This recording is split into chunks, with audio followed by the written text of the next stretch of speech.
वस्तु सहनौ भुनक्तु सह वीर्यं करवावहै तेजस्विनावधीतमस्तु मा विद्विषावहै। ओम शांति शांति शांति। हरि ओम। श्री राम श्रीराम जय राम जय जय राम। श्री राम जय राम श्रीराम जय राम जय जय राम। श्री राम जय राम श्रीराम जय राम जय जय राम। श्री राम जय राम श्रीराम जय राम जय जय राम।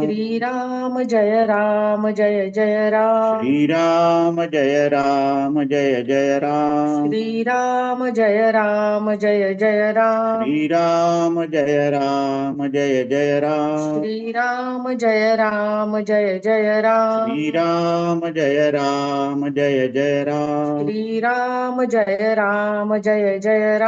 श्री राम जय राम श्रीराम जय राम जय जय राम। श्री राम जय राम श्रीराम जय राम जय जय राम। श्री राम जय राम श्रीराम जय राम जय जय राम। श्री राम जय राम श्रीराम जय राम जय जय राम। श्री राम जय राम श्रीराम जय राम जय जय राम। श्री राम जय राम श्रीराम जय राम जय जय राम।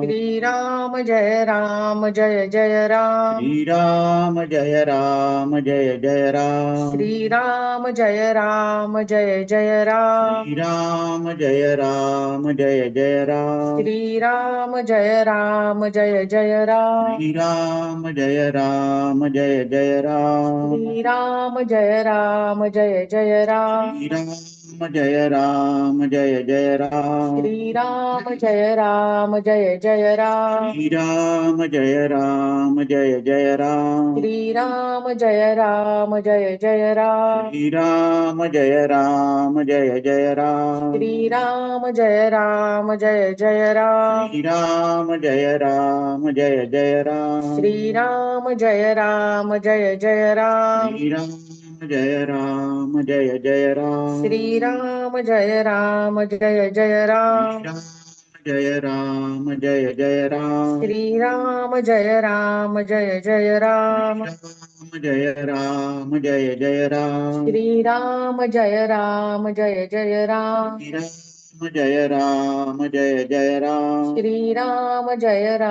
श्रीराम जय राम जय जय राम। श्री राम जय राम श्रीराम जय राम जय जय राम। श्री राम जय राम श्रीराम जय राम जय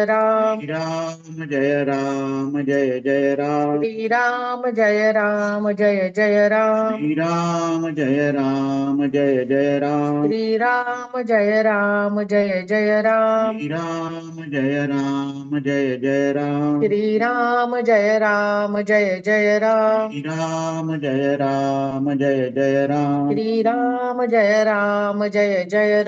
श्रीराम जय राम जय जय राम। राम जय राम श्रीराम जय राम जय जय राम। श्री राम जय राम श्रीराम जय राम जय जय राम। श्री राम जय राम श्रीराम जय राम जय जय राम। श्री राम जय राम श्रीराम जय राम जय जय राम। श्री राम जय राम श्रीराम जय राम जय जय राम। श्री राम जय राम श्रीराम जय राम जय जय राम। श्री राम जय राम श्रीराम जय राम जय जय राम। श्री राम जय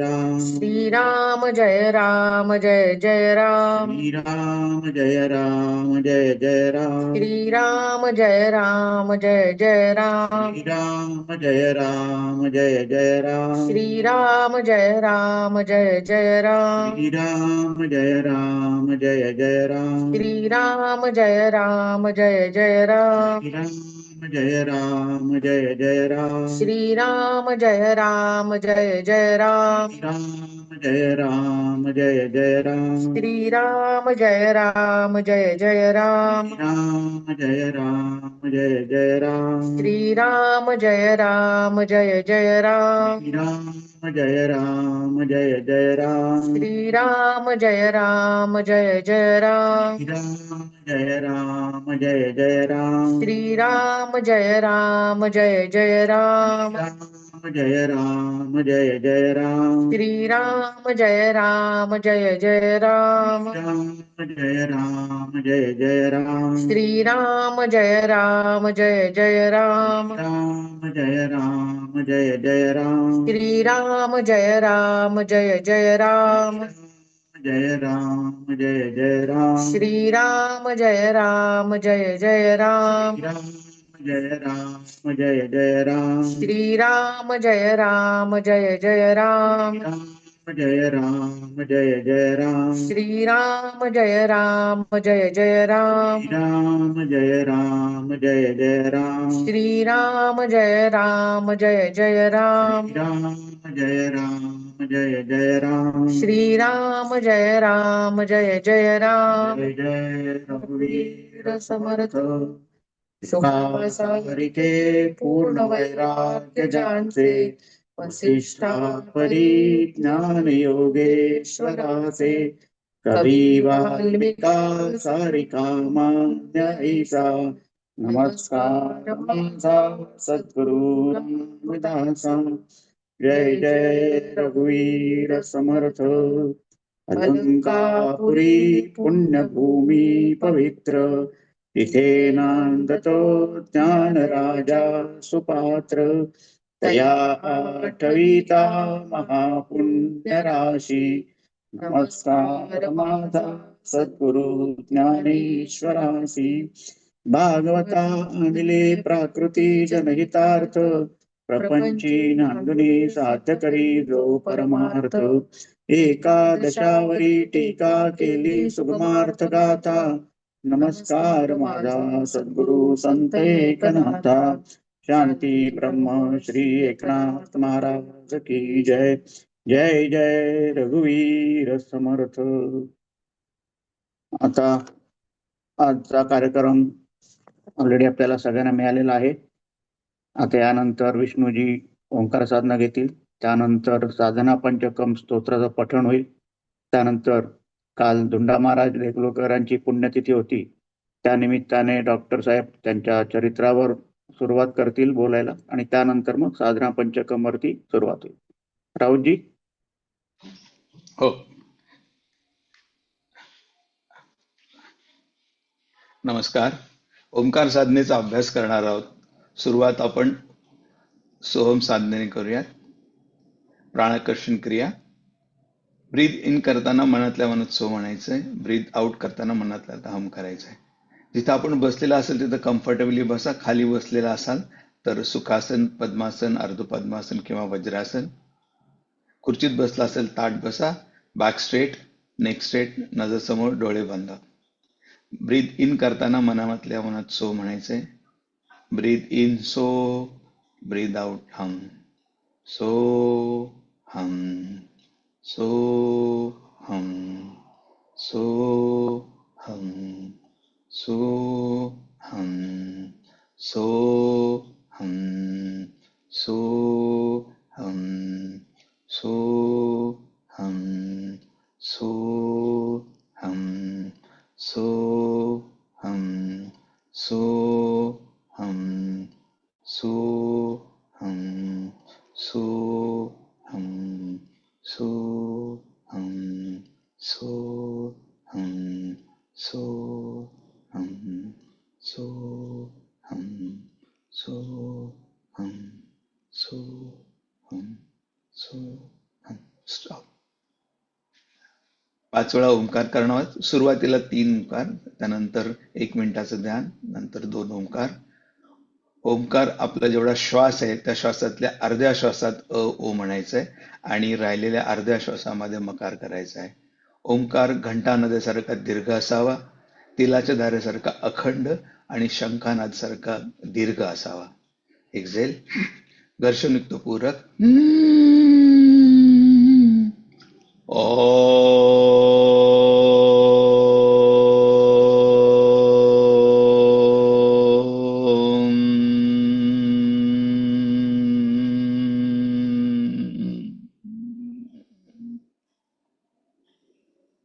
पूरक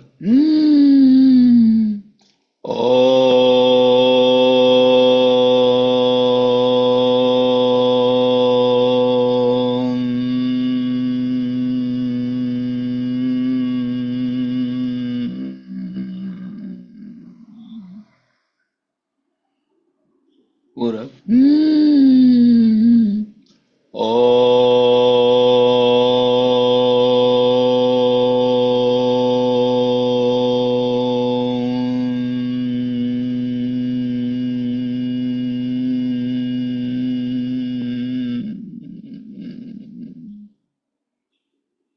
शांत शांत शांत. आपण जर तो ओंकारचा नाद केलेला आहे, ओंकारचा जो ध्वनी केलेला आहे, तो मनातल्या मनात आठवून साठवण्याचा प्रयत्न करायचा. छातीच्या मध्यामध्ये अनाहत चक्र आहे, तिथं अंगुष्ठ मात्र ज्योती बघण्याचा प्रयत्न करा. Try to visualise thumb size bright flame in chest area where Anahata chakra is situated. तिथं जर दिसत नसेल तर भ्रू मध्यामध्ये 2 भुवयाच्या मध्ये आज्ञा चक्र आहे, तिथं अंगुष्ठ मात्र ज्योती बघण्याचा प्रयत्न करा. Try to visualise thumb size bright flame in between eyebrows where Ajna chakra is situated. बाहेरच्या वातावरणाला पूर्णपणे विसरून जा. जी ज्योती आपण बघण्याचा प्रयत्न करत आहोत ती आत्मस्वरूप आहे. आत्मस्वरूपाशी एकरूप होण्याचा प्रयत्न करूया.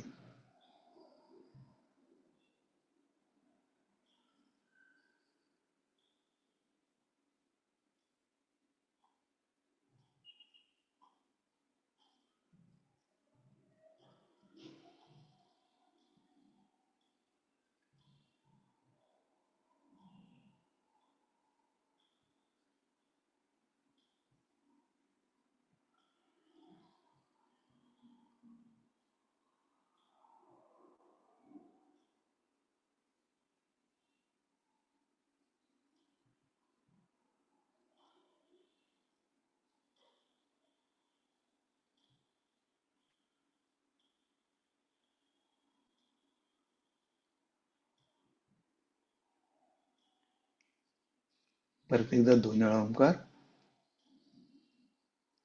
पूरक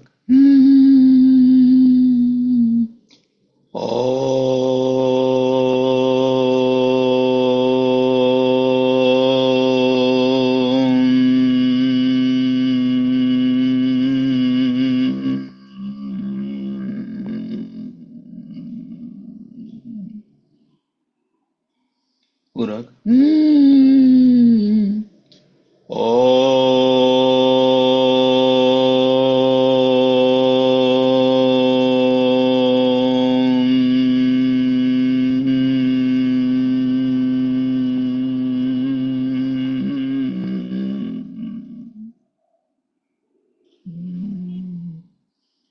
दोन्ही हाताचं घर्षण.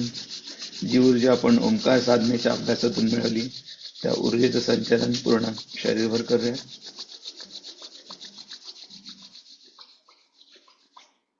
दोन्ही हातांनी चेहरा काप.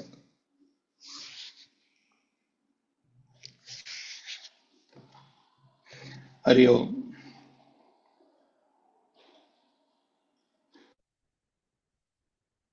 अथ साधना पंचकम्.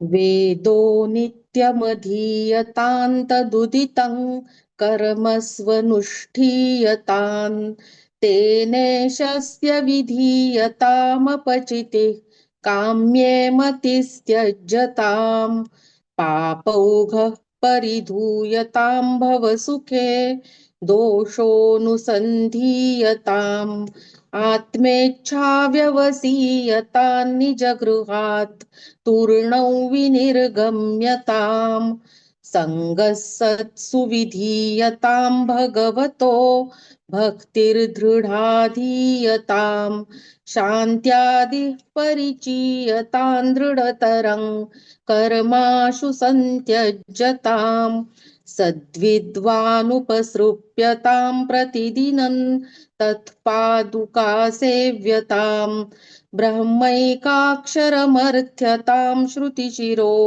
वाक्यं समाकर्ण्यताम् वाक्यार्थश्च विचार्यतां श्रुतिशिरः पक्षः समाश्रीयतान् दुस्तर्कात् सुविरम्यतां श्रुतिमतस्तर्कोऽनुसन्धीयताम् ब्रह्मास्मीति विभाव्यतामहरहर गर्वः परित्यज्यतान् देहेऽहं मतिरुज्झतां बुधजनैर्वादः परित्यज्यताम् क्षुद्व्याधिश्च चिकित्स्यतां प्रतिदिनं भिक्षौषधं भुज्यताम् स्वादन्नं तु याच्यतां विधिवशात् प्राप्तेन सन्तुष्यताम् शीतोष्णादिविषय्यतान्न तु वृथा वाक्यं समुच्चार्यताम् औदासीन्यमभीप्स्यतां जनकृपा नैष्ठुर्यमुत्सृज्यताम् एकान्ते सुखमास्यतां परतरे चेतः समाधीयताम् पूर्णात्मा सुखमीक्षताय जगदिदं तद्बाधितै दृश्यताम् प्राक्कर्म प्रविलाप्यताय चितिबलान् नाप्युत्तरैश्लिष्यताम् प्रारब्धं त्विह भुज्यतामथ परब्रह्मात्मना स्थीयताम् इति श्रीमच्छंकराचार्य विरचितं साधना पंचकं संपूर्णम्।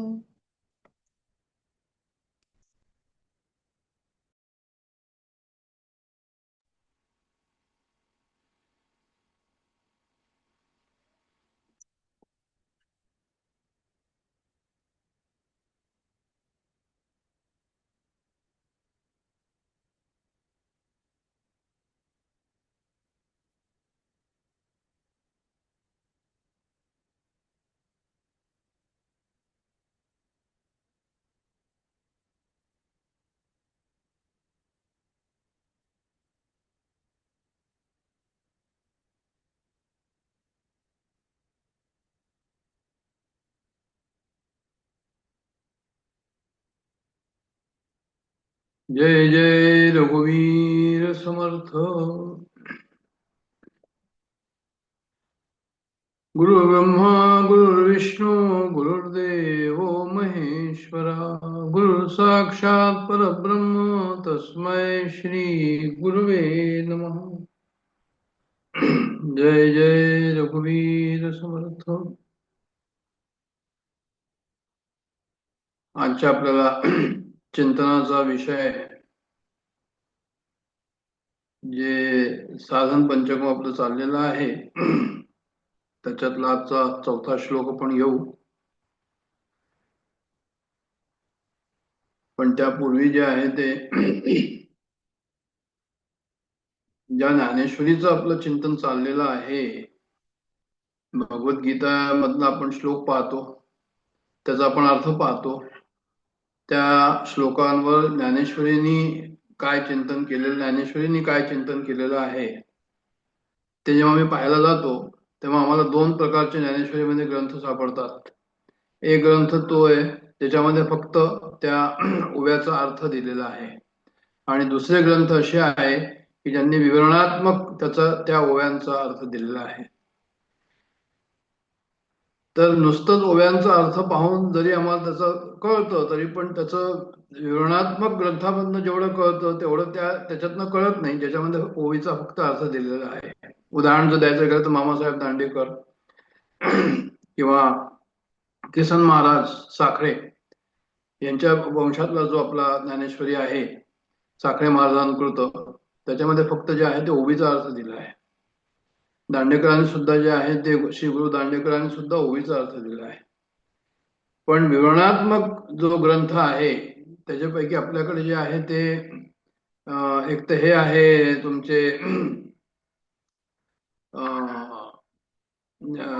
ज्ञानेश्वर कन्या ज्याला आपण म्हणतो विदर्भाचे प्रज्ञाचक्षू आपले हे गुलाबराव महाराज, त्यांचा ग्रंथ जो आहे तो पंडित म्हणून आहे, त्यांनी लिहिलेला आहे, तो विवरणात्मक आहे. त्याच्यानंतर दुसरा ग्रंथ जो आहे तो श्री गुरु बेलसरांनी जी प्रवचनं दिलेली आहे ते सुद्धा विवरणात्मक आहे. आणि त्याच्यानंतर श्री धोंडा महाराज देगलूरकर यांनी विवरणात्मक ग्रंथ जो दिलेला आहे तो पुष्कळच म्हणजे जो आहे तो डिटेलमध्ये आहे. म्हणजे यात काही वाद नाही की त्या धोंडा महाराजांच्या ज्ञानेश्वरीमुळे आपण आजपर्यंत जे मागच्या 7-8 वर्षापासून जे ज्ञानेश्वरी चिंतन चाललेलं आहे ते धोंडा महाराजांच्या विवरणात्मक ग्रंथावरून चाललेलं आहे, श्री गुरु बेलसरांच्या ग्रंथावरून चाललेलं आहे, श्री गुलाबराव महाराजांच्या ज्ञानेश्वरीच्या विवरणात्मक ग्रंथातून आपण चाललेलं आहे. या तिघांना मिळून आपण याचा या ठिकाणी अभ्यास करतो आहोत. यात वस्तुस्थिती आहे, यात वाद नाहीये. त्याच्यामध्ये धोंडा महाराज जे सांगितलं त्यांचं पूर्ण नाव धोंडा महाराज देगलूरकर, ते देगलूरकर जे आहे म्हणून त्यांचं जे आहे ते देगलूरकर आडनाव आहे. त्यांची काल पुण्यतिथी झाली कालच्या दिवशी, आणि म्हणून त्यांचं आपण ज्ञानेश्वरीचं जे चिंतन करतोय खरं म्हणजे धोंडा महाराजांचा कृतच आपण चिंतन करतो आहे ज्ञानेश्वरींचं, तर त्यांच्याबद्दल एक आम्ही कृतज्ञता व्यक्त करावी ह्या उद्देशाने जे आहे धोंडा महाराजांचं थोडंसं आपण चरित्र चिंतन करणार आहोत. आणि त्यानुसार जे आहे आपण पुढे वाढूया. धोंडा महाराज देगलूरकर जे आहे ते नांदेड जिल्ह्यामध्ये काहीतरी 60 किलोमीटर आंध्र प्रदेशाकडे जी जायची वाट आहे त्याच्यामध्ये देगलूर म्हणून एक गाव आहे, ते आंध्र प्रदेशाच्या निकट येतं. आणि मला आत्ताच सलीलजींनी असं सांगितलं की त्या ठिकाणी जे आहे ते श्रीधर स्वामींचाही जन्म त्या देगलूर गावातच झालेला म्हणून ते दोघेही महापुरुष त्या ठिकाणी जे आहे ते जन्माला आले. तर धोंडा महाराज जे आहे ते देगलूर गावी जन्माला आले आणि तो जो काळ होता तो 1904 इसवी सन 1904 म्हणजे इसवी सन 1904 ते इसवी सन 1992 हा त्यांचा अवतार कार्य धोंडा महाराजांचं. आणि त्यांचं जे आहे ते पूर्व घराणं सुद्धा जे आहे ते वारकरी संप्रदायामध्ये होतं. पंढरींच्या म्हणजे ते याचे विठोबाचे जे आहे ते भक्त होते. आणि जिकडनं आपल्याला सुरुवात होते म्हणा, किंवा वाङ्मयामध्ये आपल्याला त्यांच्याबद्दल जो संदर्भ मिळतो तो असा मिळतो की गुंडा महाराज म्हणून त्यांचे जे आहे ते 3 पिढीचे पूर्वीचे जे त्यांचे आजोबाचे पंजोबा होते असं म्हणू आपण, तिकडनं ती सुरुवात होते. आणि ते स्वतः जे आहे ते धर्मशील, धर्मभीरू, देवभक्त असे गुंडा महाराज होते. आणि त्यांनी जे आहे त्यांची समाधी शके 1739 असं सांगितलं त्या गुंडा महाराजांची. त्यांचे पुत्र हरी महाराज आणि त्यांचे पुत्र परत गुंडा महाराज द्वितीय, आणि त्या गुंडा महाराज द्वितीयचे जे चिरंजीव आहे हे धोंडा महाराज. आणि ते असे धोंडा महाराज 2 भाऊ आणि 1 बहीण असे होते. श्री धोंडा महाराज, श्री बंडा महाराज आणि सौभागवती रंगोपाई असे 2 भाऊ आणि 1 बहीण असे धोंडा महाराज होते. आणि त्यांनी जे आहे ते त्यांच्या नंतरची जी धोंडा महाराजांचे जे आणखीन पुत्र झाले ते त्यांना 4 पुत्र ह्या ठिकाणी लिहिलेले आहे, भागवत, भानुदास, भारत आणि भालचंद्र. आणि भानुदास महाराजांचे चिरंजीव चैतन्य महाराज देगलूरकर जे ह्या ठिकाणी येऊन गेलेले आहे. चैतन्य महाराज देगलूरकर आपल्या सर्वांच्या परिचयाचे आहे, महाराष्ट्रामध्ये ते परिचयाचे आहे. आणि अत्यंत उत्तम प्रवचनकार आणि उत्तम भक्त असं म्हणूया आपण. नुसतंच प्रवचनकार म्हणून नाही, पण त्यांची निष्ठा आणि भक्ती पांडुरंगाशी जी आहे, ज्ञानेश्वरीशी जी आहे ती सर्वांना विदित आहे. ज्ञानेश्वरी बरीच त्यांना तोंडपाठ आहे. असे जे चैतन्य महाराज असे जे आम्ही आज या ठिकाणी पाहिले त्यांचे आजोबा श्री धोंडा महाराज, आणि त्यांचा ज्ञानेश्वरीवरून आपण वर्षानुवर्षाचं जे चिंतन करत आहोत त्यांची काल पुण्यतिथी झाली. आता याच्यापेक्षा जास्त महत्वाचं जे आहे ते आम्हाला या ठिकाणी काय त्यांचं महत्व असायचं, सर्वात जास्त महत्व जे आहे ते वाङ्मय गुरु आपण म्हणूया या लोकांना, की वाङ्मय गुरु म्हणजे गुलाबराव महाराज, वाङ्मय गुरु म्हणजे बेलसरे गुरु आणि धोंडा महाराज गुरु. तर अशांना आम्ही सर्वप्रथम जे आहे सर्वजण जे आहे ते वंदन करतो, नमन करतो, त्यांची आठवण करतो या ठिकाणी. आणि आम्हाला अशीच त्यांनी जी सद्बुद्धी दिली आतापर्यंत तशीच सद्बुद्धी जी आहे त्यांनी आम्हाला देत राहावी अशी आपण त्यांना विनंती करूया. आणि धोंडा महाराजांचं चरित्र जर पाहायला गेलं तर काय आता पाहायचं आपण कुठपर्यंत आपण त्याला काही जाऊ शकतो. तर रामचंद्र महाराज आणि मनुबाई हे त्यांच्या आईवडिलांचं नाव अशा प्रकारचं होतं. आणि त्यांच्या पोटी हे दुर्ना महाराज जे आहे ते जन्माला आले. आणि त्यांची अशी एक हे आहे गोष्ट आहे की त्यांचे आई वडील लहानपणीच निवर्तले. म्हणजे वडील लवकर गेले. आई हे 13-14 वर्षाची असताना आई गेली. म्हणून दुर्ना महाराजांचं सर्व जे आहे ते पालन पोषण जर कोणी केलं असेल तर ते महिपती महाराजांनी केलं. महिपती महाराज म्हणजे त्यांचे काका. त्यांच्या काकाने त्यांचं जे आहे ते पालन पोषण केलं. खरं म्हणजे महाराजांच्या मातोश्रीची इच्छा अशी होती की जे आहे ते दुर्ना महाराजांनी जे आहे ते काहीतरी लॉयर बनावं, वकील बनावं. आणि म्हणून दुर्ना महाराज त्याकरता म्हणून जे आहे ते औरंगाबादला जाऊन शिक्षण वगैरे ते करत होते त्या ठिकाणी. आणि त्यांचा प्रयत्न असा चालला होता. पण त्यांच्या काकांची महिपतीनाथ महाराजांची अशी इच्छा, महिपती महाराजांची अशी इच्छा नव्हती. त्यांना असं वाटत होतं की यांनी वेदांत शिकावा आणि त्यांनी धर्मशास्त्र शिकावं, संस्कृत शिकावं असं त्यांना वाटत होतं. पण झालं असं की त्याच्या आईच्या म्हणण्याप्रमाणे म्हणून महिपती महाराज बोलले नाही. आणि हेही आईच्या म्हणण्याप्रमाणे त्यांनी सुरू केलं आपलं जे आहे ते शिक्षण. पण नंतर असं झालं की 13-14 वर्षाची असताना जेव्हा आई गेली आणि सर्व भार जो आहे तो महिपती महाराजांवर पडला, त्यांच्या काकांवर पडला, तर मग काकांनी आपली अशी इच्छा जाहीर केली की मला असं वाटतं की तो वेदांत शिकावं, संस्कृत शिकावं, गायन शिकावं. आणि मग त्यांना जे आहे ती म्हणजे आपली पूर्वजाची ही ठेव आहे, संत सेवेची त्यांना खूप आवड होती, याच्यातनं संत सेवा सुद्धा घडेल. तर म्हणून मग ह्यांनी म्हटलं की ठीक आहे, आम्ही जे आहेत जसं तुम्ही म्हणता काका, कारण काका सर्व काही सर्व होते त्या 13-14 वर्षाच्या आयुष्यात. तर यांनी जसं काका म्हणाले तसं त्यांनी करायला सुरुवात केली. तर त्यावेळेस जे आहे त्यांनी वेदांताचं पाठ घ्यायला, गायनाचे पाठ घ्यायला, संस्कृतचे पाठ घ्यायला त्या ठिकाणी सुरुवात केली. आणि त्याच्यानंतर एक दिवस असं झालं की महिपती महाराजांनी जे आहे ते स्वानंद सुख निवासी श्री जोग महाराज यांना आपल्या ठिकाणी त्यावेळेस त्यांचा मठ होता. कारण की जसं मी सांगितलं सुरुवातीला गुंडा महाराज जे आहे ते सुरुवातीचे जे प्रथम गुंडा महाराज जे होते त्यांचं बरंच म्हणजे भक्तिवर्ग शिष्यवर्ग त्या ठिकाणी होता. त्यांचा आपला मठ पण होता त्या ठिकाणी. त्याच्यामुळे तर त्या मठामध्ये एकदा स्वानंद सुख निवासी जोग महाराज जे आहे ते आले. आणि त्यावेळेस जे आहे ते दुर्ना महाराज प्रथम त्यांच्याकडे लहान होते, त्यांना त्या ठिकाणी भेटले. आणि जेव्हा जोग महाराजांनी त्यांच्याकडे पाहिलं तेव्हा त्यांनी जे आहे ते त्याला विचारलं की अरे बाबा तू काय करतो, हे कोण आहे? तर म्हणे माझ्या हा बंधूंचा मुलगा आहे. महिपती महाराज म्हणाले ह्याला मला संतती नाही आणि हा माझ्या मुलासारखाच आहे या ठिकाणी, त्याचं इंग्रजी शिक्षण चालू आहे. त्यांनी मग सांगितलं की तू इंग्रजी कशाला शिकतो, तुला काय वकील वगैरे बनायचं कशा करता, तू काय करतो? म्हणे तू संतकुळात जन्माला आलेला आहे, तू संस्कृत शिक आणि तुमच्या घरी ज्ञानदेवीची उपासना आहे आणि तू चांगली ज्ञानेश्वरी सांग. अशा प्रकारे त्यांनी जे आहे ते त्याला उपदेश दिला जोग महाराजांनी दुर्ना महाराजांना. मग त्याच्यानंतर जे आहे त्यांचं जे आहे पुढचं जसं जोग महाराजांनी म्हटलं, जसं काकांनी म्हटलं त्याप्रमाणे पुढचं जे आहे त्यांचं आयुष्य, त्यांचं शिक्षण त्याप्रमाणे जे आहे ते सुरू झालं. आणि दरवर्षी जे आहे ते आपल्या ह्याला जायचे, तुमचं जे आहे ते दुर्ना महाराज जे आहे ते पंढरीला जायचे आणि त्या ठिकाणी त्यांचं जे आहे ते दरवर्षीचं जे चातुर्मासाचा कार्यक्रम वगैरे त्या ठिकाणी त्यांनी करायला सुरुवात केली. अशा प्रकारे काकांनी जसं म्हटलं त्याप्रमाणे त्यांनी त्या ठिकाणी कार्य केलं. त्यावेळेस त्यांचे जे आहे ते लहान वय होतं, स्मरणशक्ती खूप त्यांची उत्तम होती.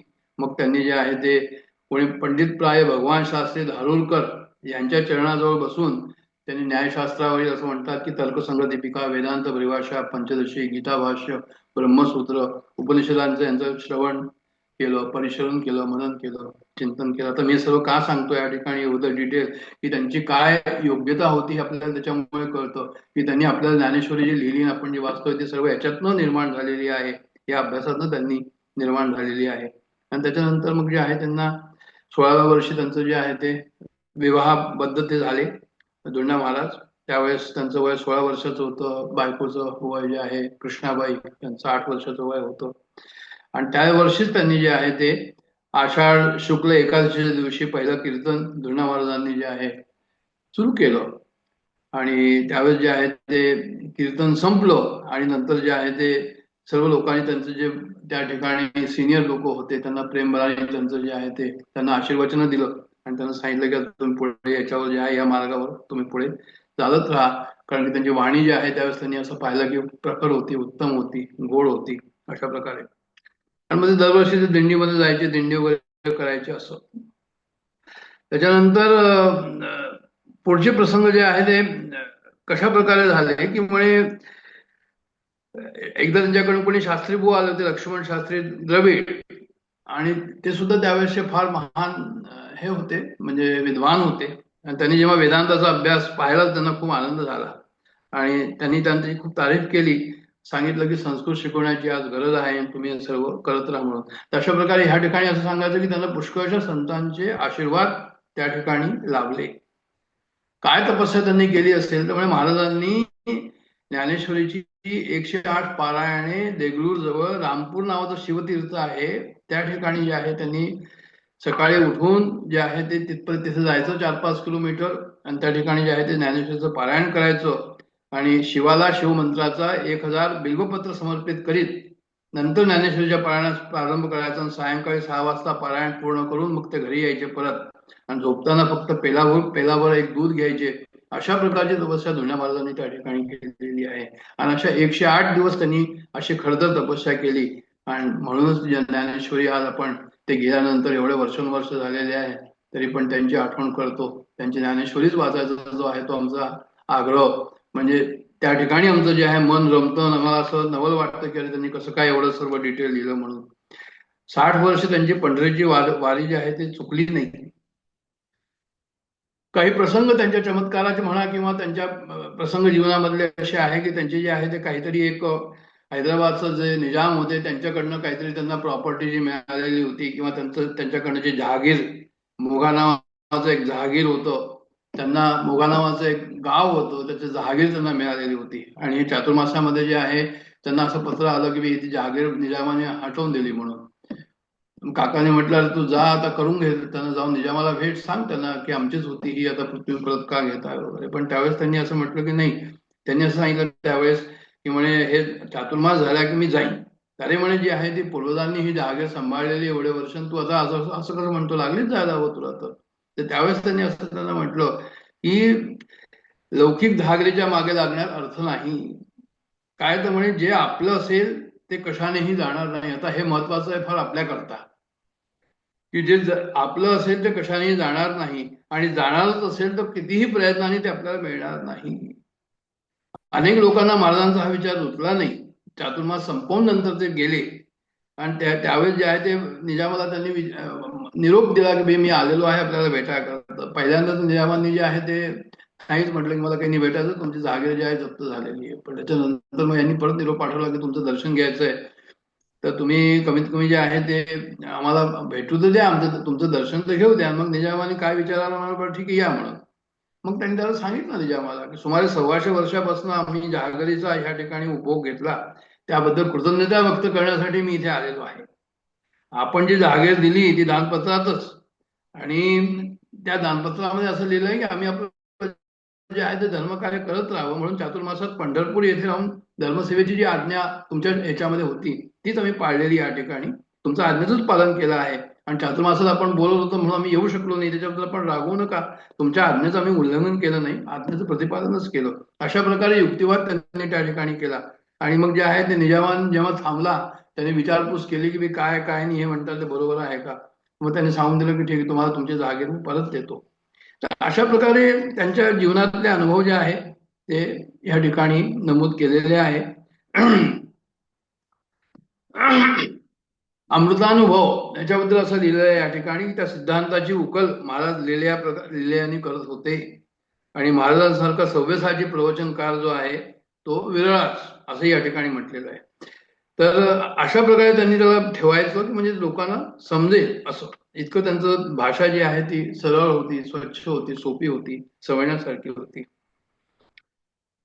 आणि महाराजांच्या पत्नीचा स्वभाव कसा होता तर म्हणजे पतितीच्या मता अनुसरूनही पतिव्रता, म्हणजे त्यांचं जो मत असेल त्याप्रमाणे त्यांचं मत, चित्तवृत्ती त्यांची जी आहे ते शांत होती.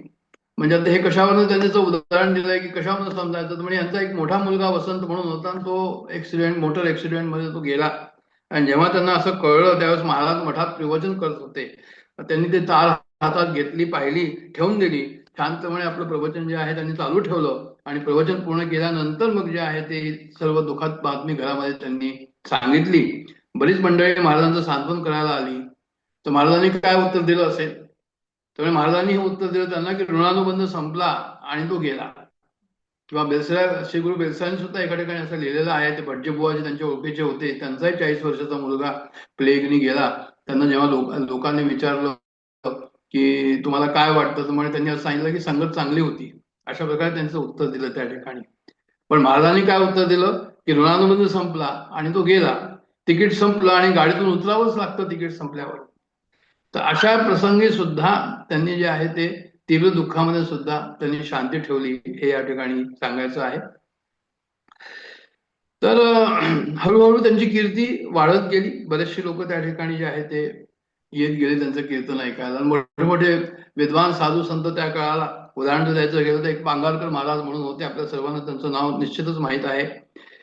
ते प्रवचनाला एकदा आले होते आणि त्यावेळेस त्यांनी ह्यांना धुळणा महाराजांना असं विचारलं की काय हो म्हणे, तुम्ही जे वारकरी म्हणून आणि तुम्ही जे आहे ते प्रवचन सांगता ते ज्ञानेश्वरीवर सांगता आणि ज्ञानेश्वरीच्या तुम्ही आणखीन दृष्टांत दुसरे देत नाही. त्यांना असं म्हणायचं तुम्ही दासबोधाचं जे आहे ते त्यातलं जे आहे ते का करत नाही? म्हणजे जे आहे ते रामदास आहे, वामन पंडित आहे, मोरपंत आहे, यांची उदाहरणं तुम्ही देत नाही तुमच्या ज्ञानेश्वरीच्या प्रवचनामध्ये.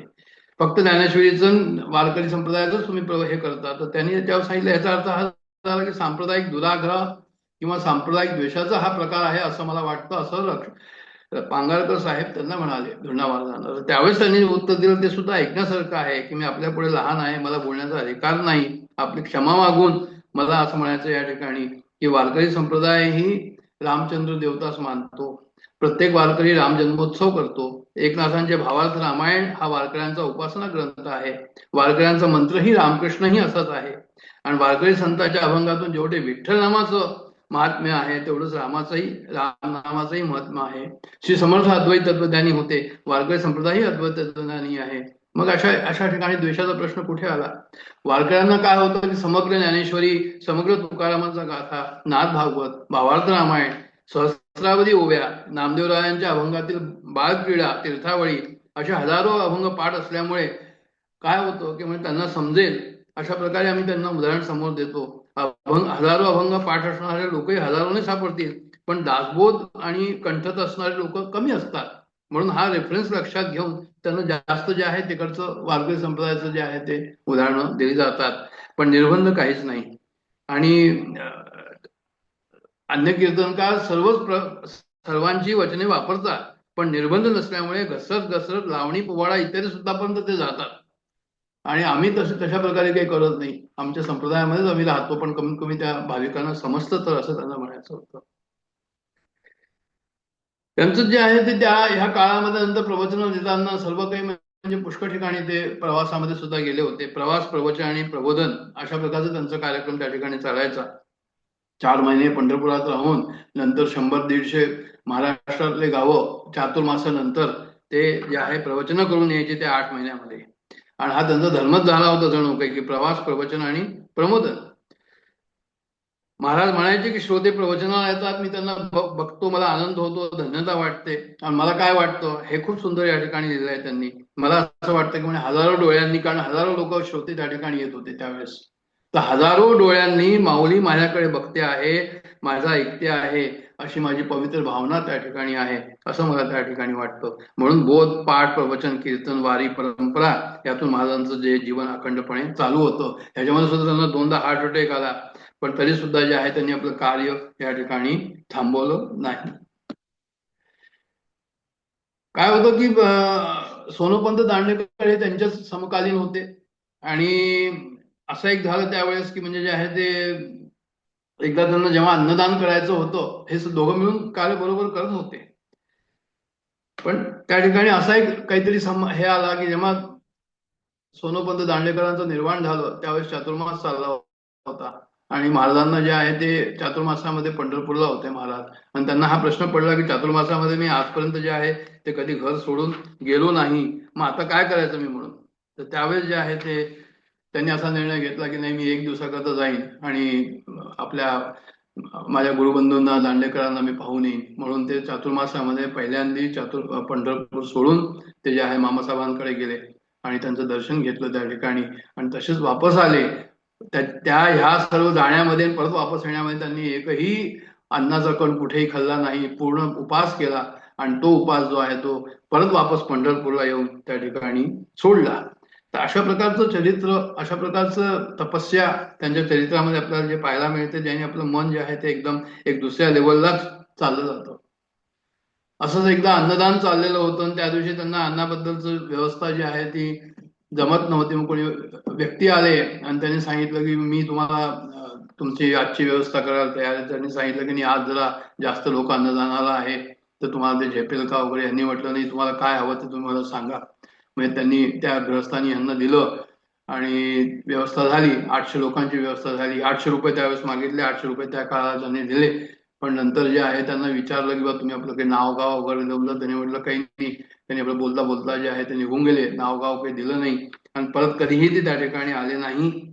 ते गृहस्थ म्हणाले की माझ्या इथे कोणी नाही, तुम्ही म्हणता मी आलो तर येईन, नावगाव सांगा म्हटलं तर नाही. कसं करून गृहस्थ तिकडनं निघून गेले. पंगतीच्या वेळी ते मठात आले नाही. कार्यक्रम संपन्न झाला. मग महाराज असं म्हणाले की अशी लीला करायची देवाला सवयच आहे. आणखीनही त्यांना दुःखाचं वेळ आली. त्यांचे बंधू होते बंडा महाराज म्हणून, त्यांना सुद्धा हार्ट अटॅकमुळे त्यांचा जो आहे तो त्या ठिकाणी हृदयविकार होऊन त्यांचा जो आहे तो मृत्यू झाला. तर त्यावेळेस जे आहे परत महाराजांना सर्व लोक भेटायला आले. तर महाराज म्हणाले आम्ही जे आहे ते परमार्थ पचवल्याशिवाय मनाची शांतता होणार नाही. अशा प्रकारचं त्यांनी त्या ठिकाणी की परमार्थ पचवणं अत्यंत आवश्यक आहे. म्हणजे काय आम्ही शिकलो आहोत या ठिकाणी ते बरोबर जे आहे ते या ठिकाणी आम्हाला ते दाखवता आलं पाहिजे, सांगता आलं पाहिजे. त्यावेळेस काय झालं की पानशेत तरी कशाचं तरी जे आहे ते हे झालं होतं. पानशेतचा प्रलय येऊन गेला होता आणि त्याला जे आहे ते लोकांना मदत करायची होती. जेव्हा मामासाहेब दांडेकर त्याच काळामध्ये म्हणजे त्यांचे बंधू गेले म्हणून त्यांना भेटायला आले होते.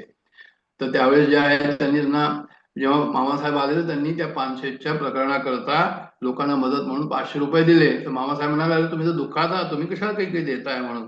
एवढ्या दुःखात जे आहे तुम्ही मदत करायची आवश्यकता नाही.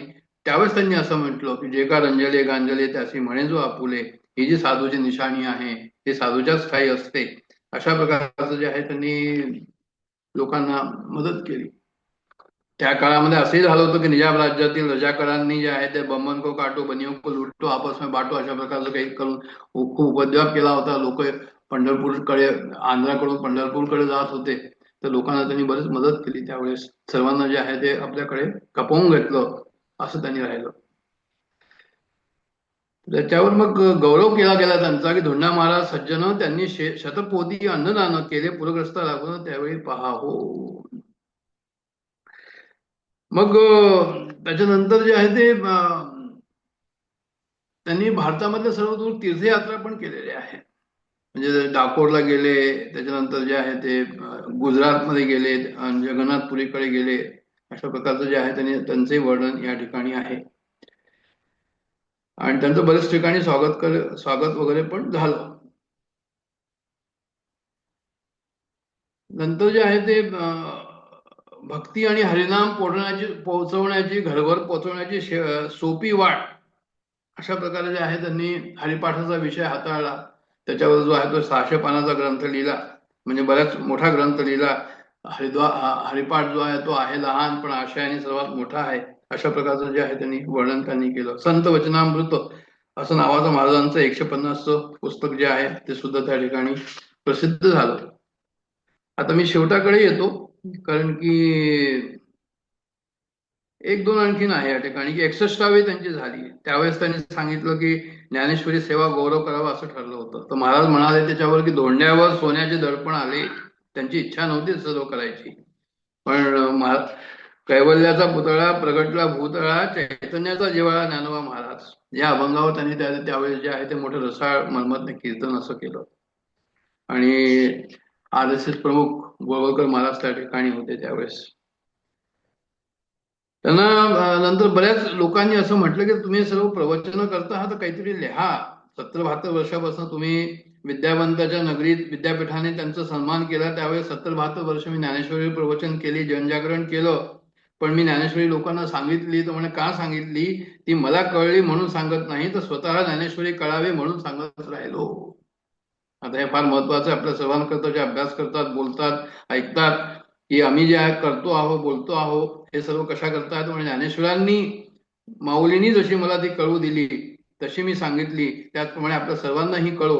आणि ह्याच्याबद्दल जे आहे ते एक उदाहरण आपल्या समोर असं त्यांनी ठेवलं की जे आहे ते कशा करता कोणीही का बोलायचं परमार्थामध्ये, त्यामुळे मला कळावं म्हणून तो ग्रंथ कळावा म्हणून त्यांचं जे आहे ते शेवटचं जे आहे, जो कालचा दिवस होता, तर त्याच्यामध्ये त्यांचं असं म्हणणं की त्यावेळेस जो इतिहास आहे तो 23/1/1992 हा तो दिवस होता. आणि सकाळपासून महाराज गोपाळ शास्त्री गोरे यांची वाट पाहत होते. गोरे शास्त्री म्हणून त्यावेळेस विद्वान कोणी होते, त्यांची ते वाट पाहत होते.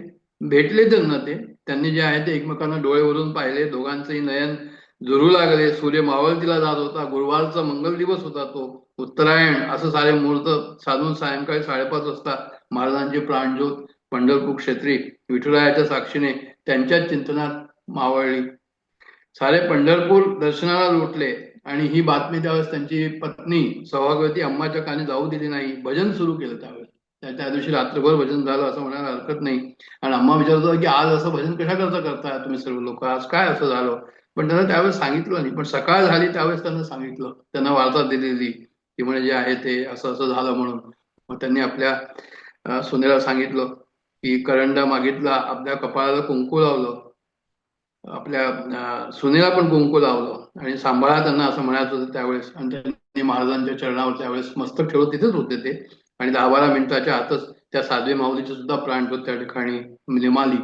पतिव्रतेचे जेणे प्रचाराच्या वर्तमाने, हे श्री तुकोबारायांचं वचन या ठिकाणी जे आहे ते सार्थक झालं. अशा प्रकारचं महामरण येणाऱ्या सतीचे देखील विशेष महात्म्य असते. आता ह्यांची जायची तिथी आणि त्यांच्या बायकोची जायची तिथी एकच असल्यामुळे त्यांनी धर्मशास्त्राने असा निर्णय दिला की एकाच चितेवर अग्नी द्या. आणि ही बातमी ऐकून महाराष्ट्र व महाराष्ट्र बाहेरील मंडळी जमा झाली. शेकडो सौभाग्यवतींनी सौभाग्यवाणी देऊन अम्मांची ओटी भरली. अभूतपूर्व अंत्ययात्रा अशी ती झाली. त्या ठिकाणी सारा बाजार पोच बंद होता. आणि मावळतीच्या सूर्याच्या साक्षीने महाराज आणि अम्मा या महात्म्यांना त्यांच्या थोरल्या पुत्रांनी जे आहे ते अग्नी दिला. अशा प्रकारे आणि सर्वांनी श्रद्धांजली वाहिली. तर असे हे धोंडा महाराज की ज्यांनी ज्ञानेश्वरीचं चिंतन 70-72 वर्ष केलं. परिपक्व विचाराचा मधुर रस, सखोल साक्षेपी श्रद्धायुक्त त्यांचे शब्द, श्रवण हाच एक मुख्य जो आहे तो त्यांचा हे होता की श्रवण करून करून त्यांनी जे आहे नंतर जे समोर आणलं ते स्वतंत्र पारमार्थिक अनुभव त्यांचा त्यांनी समोर आणला. नित्य नूतन हे जे गीता तत्व आहे, जे अलौकिक आहे गीता तत्व, आणि जे सर्वकालिक आहे, सर्वव्यापी आहे, त्याच्यावरची जी ज्ञानेश्वरी आहे, ज्याच्यामध्ये समुद्राहून खोल अर्थ भरलेला आहे, गीतेपेक्षा जास्त खोल अर्थ ज्ञानेश्वरीत दिला असं आपल्या सर्वांना माहिती आहे. त्याचं उदाहरण त्यांनी या ठिकाणी एक दिलेलं आहे की सूत्रे मणी गणा एव सुवर्णाचे मणी केले. म्हणजे हे जे उपनिषदाचं सार जे आहे गीतेमध्ये दिलं आहे, सूत्रे मणी गणा एव, याच्यामध्ये काय सांगितलंय भगवंतानी की म्हणजे जसे म्हणजे सूत्र आहे, दोरा आहे आणि त्याच्यावर मणी आहे, आणि दोन्ही भगवंत म्हणतात ते मीच आहे. पण ज्ञानेश्वर महाराजांनी त्या ठिकाणी असं म्हटलं, म्हणजे विजातीय झालं थोडं असं म्हणायला. त्यांना असं म्हणायचं की मणी एक आहे ते एक जात आहे आणि दोरा जो आहे ही दुसरी जात आहे. सूत्रेमणी गणा एव अशा प्रकारे म्हटलं. याचा अर्थ हा झाला की मणी पण आहे आणि धागा पण आहे, हे विजातीय तत्व आहे. पण ज्ञानेश्वर महाराजांनी काय म्हटलं, ज्ञानेश्वर महाराजांनी म्हटलं की सुवर्णांचे मणी केले, ते सोनियाचे सोती बोविले, तैसे म्या जग धरिले सभाई अंतरी. यांनी सजातीयत्व जे आहे ते ह्या ठिकाणी ज्ञानेश्वर महाराजांनी त्याला आणखीन एक स्टेप पुढे घेऊन गेले की विजातीय आणि भगवंत एकच आहे असं न सांगता त्यांनी सांगितलं की सजातीय सुद्धा जो आहे सर्व सजातीय आहे. तर अशा प्रकारे ज्ञानेश्वरीचा महिमा आहे की भगवद्गीतेचा जो अर्थ केलेला आहे त्याच्यापेक्षा आणखीन खोल अर्थ जो आहे तो त्यांनी दिलेला आहे या ठिकाणी ज्ञानेश्वरीमध्ये. आता काय होतं की आणखीन एक सुंदर यांनी ह्या ठिकाणी हे केलेलं आहे, अर्थ दिलेला आहे की ते सिद्धांत जे सांगत होते, प्रमेय जे सांगत होते, ते जणू काही असं समजा की ते सिद्धांत ते प्रमेय श्रोतृ रूपाने त्यांच्या समोर बसून श्रवण मिशाने बैठक ते आपले वर्णन ऐकत होते. सिद्धांत आपले वर्णन धोंडा महाराजांच्या मुखातना ऐकत होते आणि आपल्याबद्दलही आपल्याला माहित नाही असं काही त्या सिद्धांतांना वाटत होतं की काय.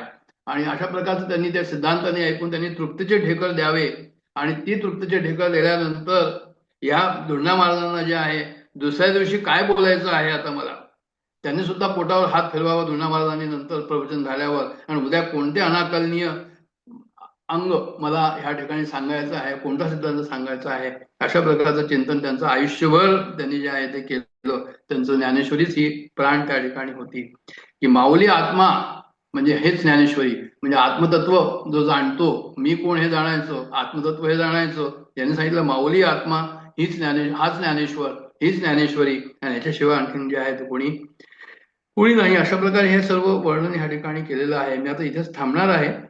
त्यांनी फक्त जे आहे ते या ठिकाणी एवढंच मला सांगायचं की त्यांनी कोणकोणते हे दिले, ग्रंथ लिहिले, ते फक्त मी पाहतो आणि आपण थांबूया या ठिकाणी तेवढं पाहून.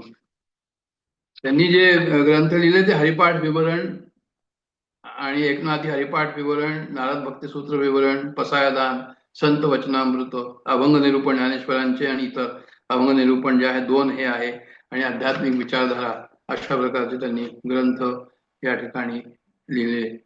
आता आपण याच्यानंतर जे आहे ते साधना पंचकंबळे वळू. त्यांचं आपण या ठिकाणी आम्ही असं चिंतन करतो की त्यांनी आम्हाला सद्बुद्धी द्यावी, प्रेरणा द्यावी, की ज्ञानेश्वरीचं जे आहे, भगवद्गीतेचं जे आहे ते आम्हाला समजावं, त्याच्याबद्दल अधिकाधिक चिंतन व्हावं, आमचं मन त्या चिंतनामध्येच रमावं, अशा प्रकारची आम्ही या निमित्ताने प्रार्थना करतो भगवंताला.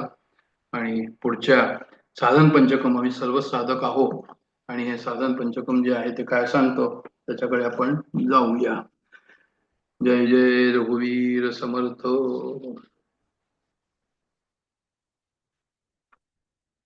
वेदो नित्यमदीयतां तदुदितं कर्म स्वनुष्ठीयतां तेने शस्य विधीयताम् अपचिति काम्ये मतिस्तज्जताम् पापोघौ परिधूयतां भवसुखे दोषोऽनुसन्धीयताम् आत्मेच्छा व्यवसीयतां निजग्रहात् पूर्णो विनिर्गम्यताम्. जो आजचा श्लोक आहे, शब्दादिश्च चिकित्सतां प्रतिदिनं भिक्षौषधं भुज्यतां स्वादन्नं तु न तु याच्यतां विधिवशात् प्राप्तेन सन्तुष्यताम् शीतोष्णादिविषय्यतां न तु वृथा वाक्यं समुच्चार्यताम् औदासीन्यमभिस्व्यतां जनकृपा नैष्ठुर्यमुत्सृज्यताम्. हा 4था श्लोक आहे याचा. आणि सर्व जर आपण पाहिलं की वेदो नित्यमध्ये येता म्हणजे नेहमी वेदाचं अध्ययन करा, म्हणजे संत वाङ्मयाचं अध्ययन करावं, असा या ठिकाणी आपल्याला आदेश आहे. तदुदितं कर्म स्वनुष्ठीयतां, त्यात जे सांगितलं आहे त्या कर्माचं आम्ही चांगल्या प्रकारे अनुष्ठान करावं, म्हणजे चित्तशुद्धी होईल. तेने शस्य विधीयताम् अपचिती, म्हणजे त्या कर्माच्या द्वारा भगवंताची पूजा करा, कर्मे इशू बजावा, जसं ज्ञानेश्वरांनी सांगितलं. काम्य मतिस्तज्जतां, म्हणजे काम्य कर्मात चित्ताला जाऊ देऊ नका, सकाम कर्म करू नका. पापौघ परिधूयतां, पाप समूहाचा प्रायश्चित्त घ्या, पाप केलं असेल त्याचं प्रायश्चित्त घ्या, पुढचं पाप करू नका. भवसुखे दोषोनुसंधीयतां, भवसुखे म्हणजे भव संसार सुखामध्ये दोषोनुसंधीयतां, दोष काय आहे याचं अनुसंधान करा. आणि आत्मेच्छा व्यवसीयतां, आत्मजिज्ञासाचा नेहमीच जे आहे तो प्रयत्न करा की मी कोण आहे, हा प्रयत्न जो आहे तो नेहमी करावा. आणि निजग्रहात पूर्ण विनिर्गम्यता, म्हणजे आपल्याला लवकरच आपल्या घराचा, म्हणजे ह्या घराचा त्याग करायचा आणि त्या घराचं आठवण करून त्या घरामध्येच राहायचं. निरंजन आम्ही बांधलेले घर, तशा प्रकारचे निजग्रहात पूर्ण विनिर्गम्यता, की हे घर सोडायचं म्हणजे संसारात राहून संसारातून अलिप्त राहायचं आणि निरंजन घरामध्ये राहायचं. संगत सत्सुविधीयता, सज्जनांचा संग करा. भगवतो भक्ती दृढाधीयता, म्हणजे भगवंताच्या दृढ भक्तीचा आश्रय घ्या. शांतादी परिचीयता, म्हणजे शमदमादी हे जे आहे, हे सर्व जे आहे याचा आम्ही संचय करावा.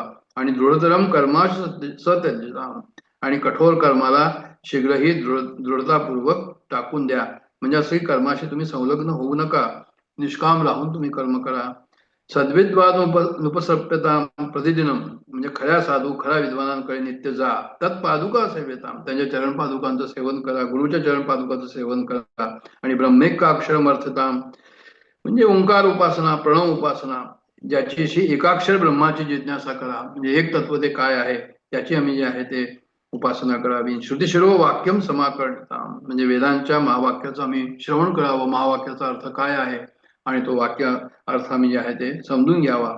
वाक्यार्थस्य विचार येता, महावाक्याच्या अर्थाचा विचार करायचा. श्रुतिशिरम पक्ष समाश्रियता, म्हणजे महावाक्याचा जो आम्ही आश्रय घेऊ, महावाक्याप्रमाणे विचार करायचा.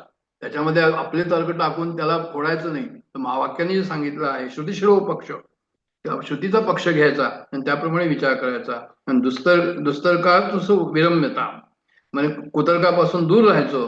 आणि श्रुती मतस्थ तर्कू संधीयता, म्हणजे जे आहे ते श्रुती संमत तर्काचं अनुसंधान करायचं. अशा प्रकारचा तो उपदेश या ठिकाणी आहे. आणि मग ब्रह्मेवास्मी विभाव्यता, मी ब्रह्म आहे अशी रोज भावना करायची. आणि गर्व विभाव्यताम हर गर्व परित्यज्यताम, अभिमानाचा त्याग करायचा. देहे हम मतिस्तज्यताम, देहाची अहम बुद्धी सोडून द्यायची. देह मतिस्तज्यताम बुद्धजनेर वाद परित्यज्यताम, आणि विचारवान पुरुषांबरोबर वादविवाद करू नये. म्हणजे संवादाला स्कोप आहे, वादविवादाला स्कोप नाही असं या ठिकाणी म्हणायचं त्यांना, की तुम्ही वादविवाद करू नये. असं नाही म्हणून की तुला माहिती आहे का ब्रह्म काय, म्हणून नाही माहिती मी तुला सांगतो, म्हणजे अशा वादविवाद नाही पडायचे. आपल्याला जे नीट संवाद यांना जे आहे ते जे श्रुतीच्या हिशोबाने आहे, मताने आहे ते करायचे आहे. आणि त्याच्यानंतर मग जो आजचा जो आहे श्लोक, क्षुधादिश्च चिकित्सताम प्रतिदिनम, तर अशा प्रकारे हे आपण या श्लोकावर, आजच्या श्लोकावर आलेलो आहोत. आता परत जर सांगायचं झालं, आपण आता जे सांगितलं की ते हे की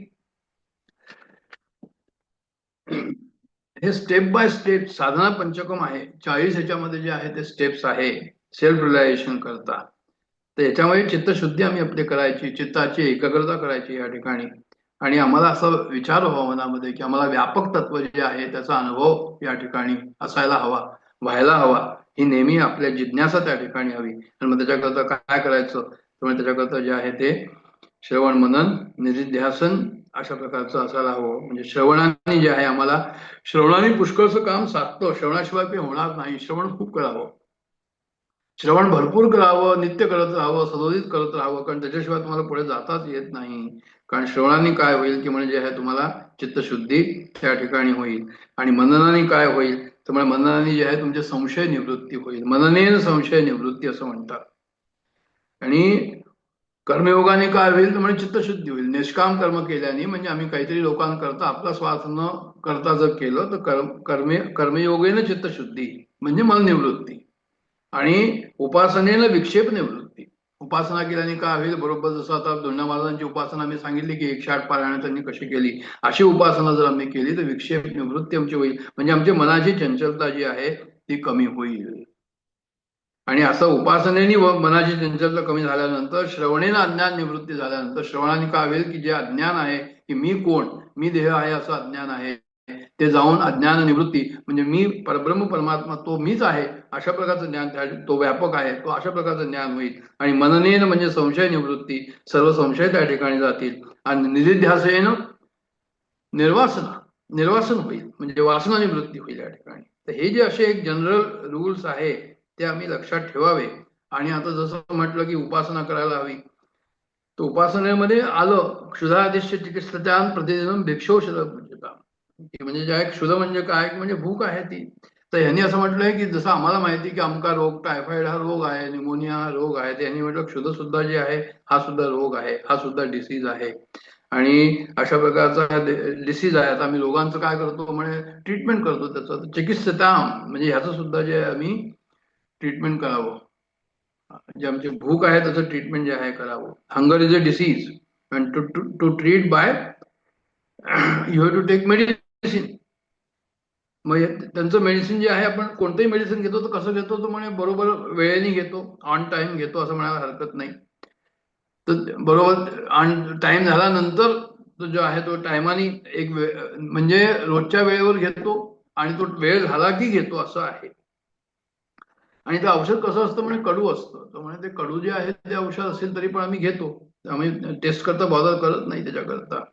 मग किती घेतो, म्हणजे जेवढं सांगितलं तेवढंच घेतो, असं जास्त काही घेत नाही. मग त्याचं टेस्टही पाहत नाही, डोसही आम्ही बरोबर जसं सांगितलं तसं घेतो. तर हे सर जसं औषध घेतो म्हणजे जेवढं हवं तेवढं घेतो, जितकं हवं तितकं घेतो, जेव्हा घ्यायला पाहिजे तेव्हा घेतो. तसंच भिक्षौषधम भुज्यताम, संन्यासाकरता पर्टिक्युलरली हे आहे. पण आम्ही ग्रहस्थाश्रमामध्ये सुद्धा त्याला लावून घ्यावं की आम्ही रोजचं आमचं जे आम्ही जेवतो ते कशा प्रकारे जेवायला हवं, ती भगवंताकडून मिळालेली भिक्षाच असं समजून जर केलं आम्ही तर भिक्षौषधम भुज्यताम, म्हणजे भिक्षा हे औषधच आहे. जसं संन्यासीला त्यांनी सांगितलेलं आहे तसं हे सुद्धा जे आहे भगवंतांनी प्रकृतीच्या रूपाने आम्हाला जे दिलेलं आहे ते सुद्धा औषधाप्रमाणेच आहे आणि औषधाप्रमाणेच त्याचा उपयोग करावा. तो औषध कशाला, तर म्हणजे हे जे आहे आपले काम, क्रोध, लोभ, मोह, मत्सर हे सर्व जे षडरिपू आहे आणि हे जे इंद्रियांच्या ज्या वासना आहे, इंद्रियांना जे आम्हाला पुरवायचं आहे ते सुद्धा कशा प्रकारचं आहे तर म्हणजे हे सर्व भवरोगाचाच प्रकार आहे हा. म्हणून हंगर इज अ डिसीज असं त्यांनी म्हटलंय आणि ट्रीटमेंट इज ए भिक्षा शौदम, म्हणजे ते अन्न त्यावेळेस घ्यायचं. अशा प्रकारचं जे आहे ते हे उत्तर त्याचं आहे आणि ते कसं घ्यायचं आपण याच्याबद्दल बोललो. भिक्षौषधम भुज्यताम. तर आता काय आहे की म्हणजे दोन गोष्टी या ठिकाणी आपल्याला समोर येतात. एक आपण अन्न घेतो आणि आपण एक झोप घेतो. हे सुद्धा कसं हवं तर म्हणजे हे कमी नको आणि जास्त नको, ते बरोबर जसं असायला हवं तसं हवं. आणि ओव्हर इटिंग नको आणि अंडर इटिंग नको. कारण अंडर इटिंग असेल ना, आपण प्रवचनाला आणि ऐकायला श्रवणाला बसलो तर आपल्याला ते भूक सतावेल आणि जास्त खाऊन घेतलं तर जे आहे ते त्रास होईल, पोट जड होईल आणि झोप सारखी येऊ लागेल. म्हणून त्यांनी सांगितलं या ठिकाणी की तुम्हाला भिक्षौषधम भुज्यताम, याचा अर्थ आहे की जेवढं तुम्हाला खायचं, जेवढं घ्यायला हवं, मॉडरेट इटिंग. आता मॉडरेट इटिंग म्हटलं म्हणजे त्यांनी म्हटलं की काय मॉडरेट इटिंग काय असतं, ह्याला कोणी ठरवेल, कसं ठरवेल. तर म्हणजे एक जनरल रूल असा आहे की पोटाचा जो अर्धा भाग जो आहे तो अन्नाने असावा, त्याच्यानंतर राहिला अर्धा त्याच्यामध्ये 1/4 जे आहे ते वॉटर असावं आणि 1/4 कसं आहे तर म्हणजे ते रिकामं ठेवावं वायूच्या मुवमेंट करता. अशा प्रकारचं जे आहे. मग आम्हाला किती खायचं तर म्हणजे ते आम्हाला आमच्या हिशोबाने खायचं की ट्रायल अँड एरर ज्याला म्हणतात की whenever you are comfortable then stop eating at that time. म्हणजे तुम्हाला जे आहे ते असंही नको वाटायला की अजून मला भूक लागलेली आहे जेवल्यानंतर, आणि असंही नको वाटायला की अरे हे जास्त झालं म्हणून. तर हे सर्व एक जनरल असे आहे नियम. याला की असे पक्के नियम नाही म्हणताय, पण दुसरं असंही म्हणता येईल या ठिकाणी की म्हणजे जे आहे ते आपल्याला हे सर्व पाळायला हवं. आणि आम्ही हे किती स्वतः पाळतोय ते आम्हीच फक्त पाहायला हवं. आणि झोपेचंही तसंच आहे की म्हणजे आम्ही जर फ्रेश झालो झोपेनंतर तर समजायचं की झोप आम्हाला एज्युकेट झाली म्हणून. तर असं काही म्हणू शकत नाही की तुम्ही इतकं झोपा की तितकं झोपा, 4 घंटे झोपा. इंदिरा गांधी 4 तासच झोपत होत्या, आम्ही 9 तास झोपतो असं काही नाही. म्हणजे 6 ते 8 इन जनरल आहे, लोक झोपतात. 6 ते 8 मध्ये त्यांनी त्यांचं पाहून घ्यावं, फ्रेश त्यांना वाटायला हवं. कारण असं आहे की बॉडीला सुद्धा फिट ठेवायला हवं. जर बॉडीला जर तुम्ही फिट ठेवलं नाही प्राणायामानी आणि एक्सरसाइजनी, जर बॉडीला फिट ठेवलं नाही, तुम्ही जर बॉडीला निग्लेक्ट केलं, मग हा अध्यात्म तुम्ही परमार्थ कसा कराल, भगवंताला तुम्ही कसं ओळखाल. भगवंताला ओळखण्याकरता जे आहे ते आपल्या पहिले तर बॉडी जी आहे दिलेली आहे त्याचं लक्ष ठेवायला हवं आणि त्याप्रमाणे जे आहे ते भगवंताकडे आमचं लक्ष ठेवता येईल आम्हाला. आणि बॉडी जर समजा याच्यामुळे आमचं लक्ष दिलं नाही बॉडीकडे आणि बॉडी जी आहे ती समजा हे झाली म्हणजे बिमार झाली, तर बिमार झाल्यानंतर आम्ही कॉन्सन्ट्रेशन कसं करणार भगवंताकडे. तर म्हणून हे अत्यंत आवश्यक आहे की आम्ही जे आहे ते आपल्या देहाकडे लक्ष ठेवावं, ज्याची जशी जरूरत असेल त्याप्रमाणे ठेवावं त्या शरीराला. जेव्हा शरीर अशा प्रकारे राहील त्याच्यानंतर मग तुम्ही असं म्हणू शकता की भाई I am not the body, I am not the mind. पण तुम्ही हेल्दी असाल तर मग त्याप्रमाणे साधना जी आहे ते पुढे चालत राहील. म्हणून कीप युअर बॉडी हेल्दी आणि कीप युअर माइंड, तर म्हणजे keep your mind also healthy. आणि हेल्दी म्हणजे या ठिकाणी काय तर म्हणजे शांत आहे. तर कसं तुम्ही अन्न घ्यायचं तर म्हणे लाईक औषधी, भिक्षौषधम.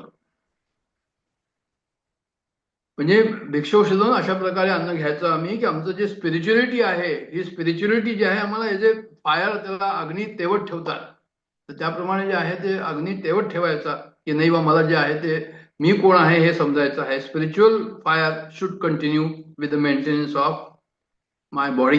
म्हणजे आमचं जे आहे ते दुसरं काय त्यांनी म्हटलंय की बेगिंग बद्दल म्हटलंय. म्हणजे तुम्ही संन्यासी जेव्हा भिक्षा मागायला जातात तर म्हणजे त्यांनी असं सांगितलं त्या ठिकाणी 5च घरी भिक्षा मागायला हवे, ते संन्यासान करताय. म्हणजे एका ठिकाणी गेल्यावर परत त्याला व्हिजिट करू नये असे त्यांनी म्हटलंय. आणि जेव्हा तुम्ही भिक्षा मागताना असं नको की जेव्हा तुम्ही नम्र होऊन भिक्षा मागायला हवी. काही लोक असे असतात की ते नम्र होऊन नाही मागत. आता माझ्याकडे एक पेशंट आला होता, तर त्यांनी असं म्हटलं होतं मला की डॉक्टर साहब मैं बहुत गरीब हूँ तो मेरे को बहुत अच्छी दवाइयां आप दे ताकि मैं जल्दी ठीक हो जाऊं.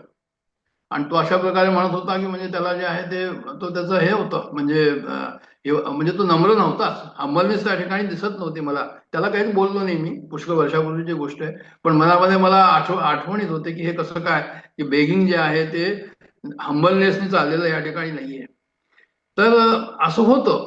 आम्ही अरोगन्स त्या ठिकाणी ठेवू नये. कुणालाही काही मागायचं असेल आम्हाला तर नेहमीच जे आहे ते पोलाइटनेस त्या ठिकाणी हवी. आमच्या याच्यामध्ये संन्यासाचं सोडा, पण आमच्या व्यवहारामध्ये सुद्धा आम्ही जर कुणाला काही मागतोय तर त्या ठिकाणी जे आहे ते हंबलनेस असणं आणि एरोगन्स नसणं हे अत्यंत आवश्यक आहे. की हार्श वर्ड त्या ठिकाणी नसावे, हेट्रेड नसावं, एब्युझिव्ह, इगो, गेटिंग हर्ट, अशा प्रकारचं जे आपल्याला व्यवहारामध्ये समाजामध्ये आम्ही काम करताना आमचं जे होतं त्या ठिकाणी जे आहे ते अत्यंत आवश्यक आहे पाहणं. की if one hurts by our words, तर काय होईल की म्हणजे जे आहे ते हेट्रेड त्या ठिकाणी निर्माण होईल. आणि आम्हाला नेहमीच असं वाटतं की दुसरा मनुष्य चूक आहे, पण आम्ही आमच्याकडे जर पाहायला गेलो आणि तो असं का विचार करतो असं जर याचा थोडा विचार केला तर आमचे पुष्कळसे इमोशन जे आहे ते शांत होतात. मग आम्हाला ते creaking sound of the door ज्याला म्हणतात, एखाद्या दाराचा जर आवाज येत असेल तर तशाच प्रकारचं आमचं असतं की आम्ही नेहमीच कंप्लेनिंग एटिट्यूड मध्ये असतो. तर तसं जे आहे creaking sound of the door तो बंद होईल. म्हणजे दुसरं असंही आहे की असं सर्व करून सुद्धा जी काही परिस्थिती आमच्या समोर आलेली आहे, we should be ready to accept it. Readiness should be there. आम्ही जर असं नाही म्हटलं की नाही we are not going to accept it, तर तसं चालणार नाही व्यवहारामध्ये.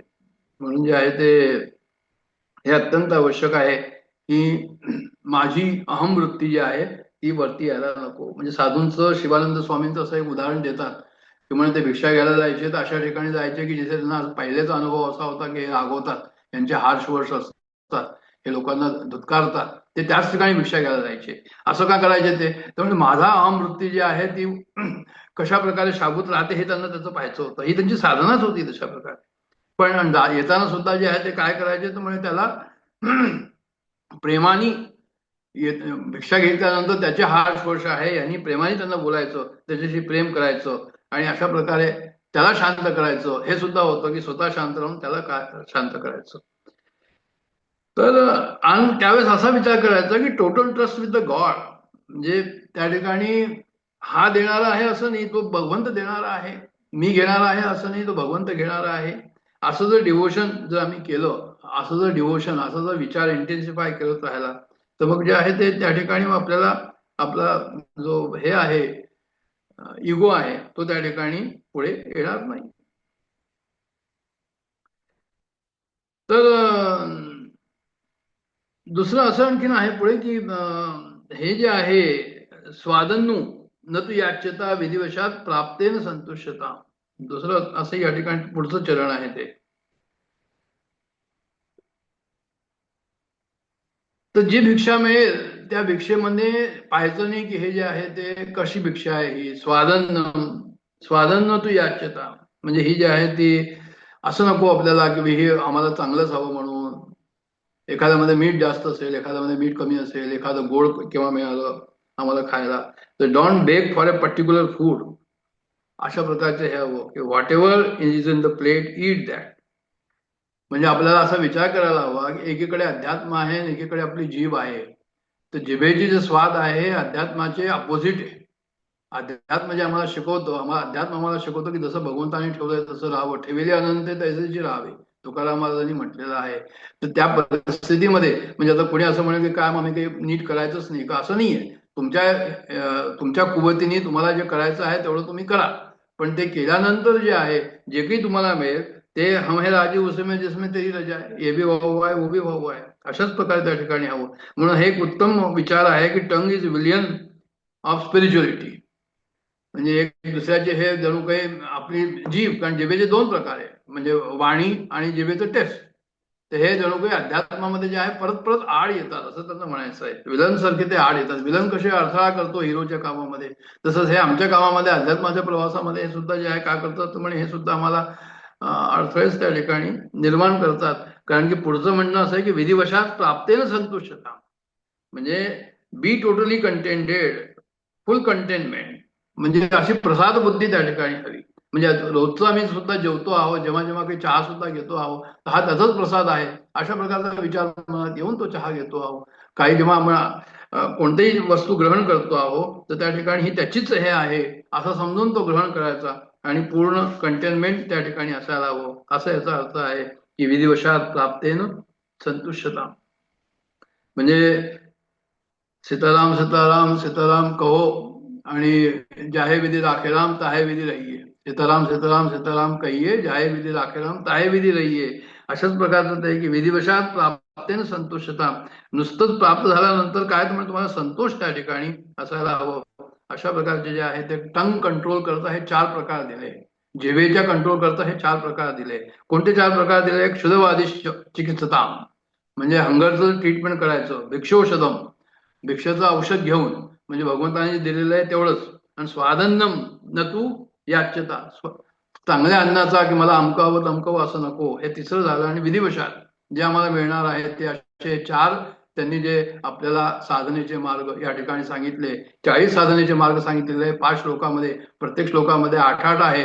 तर हे जे आम्हाला 40 विधीचे साधनं सांगितले आहेत, त्या 40 साधनामध्ये त्याच्यामध्ये टंगला कसं कंट्रोल करायचं, जिभेला कसं कंट्रोल करायचं, अशा प्रकारचं वर्णन या ठिकाणी दिलंय.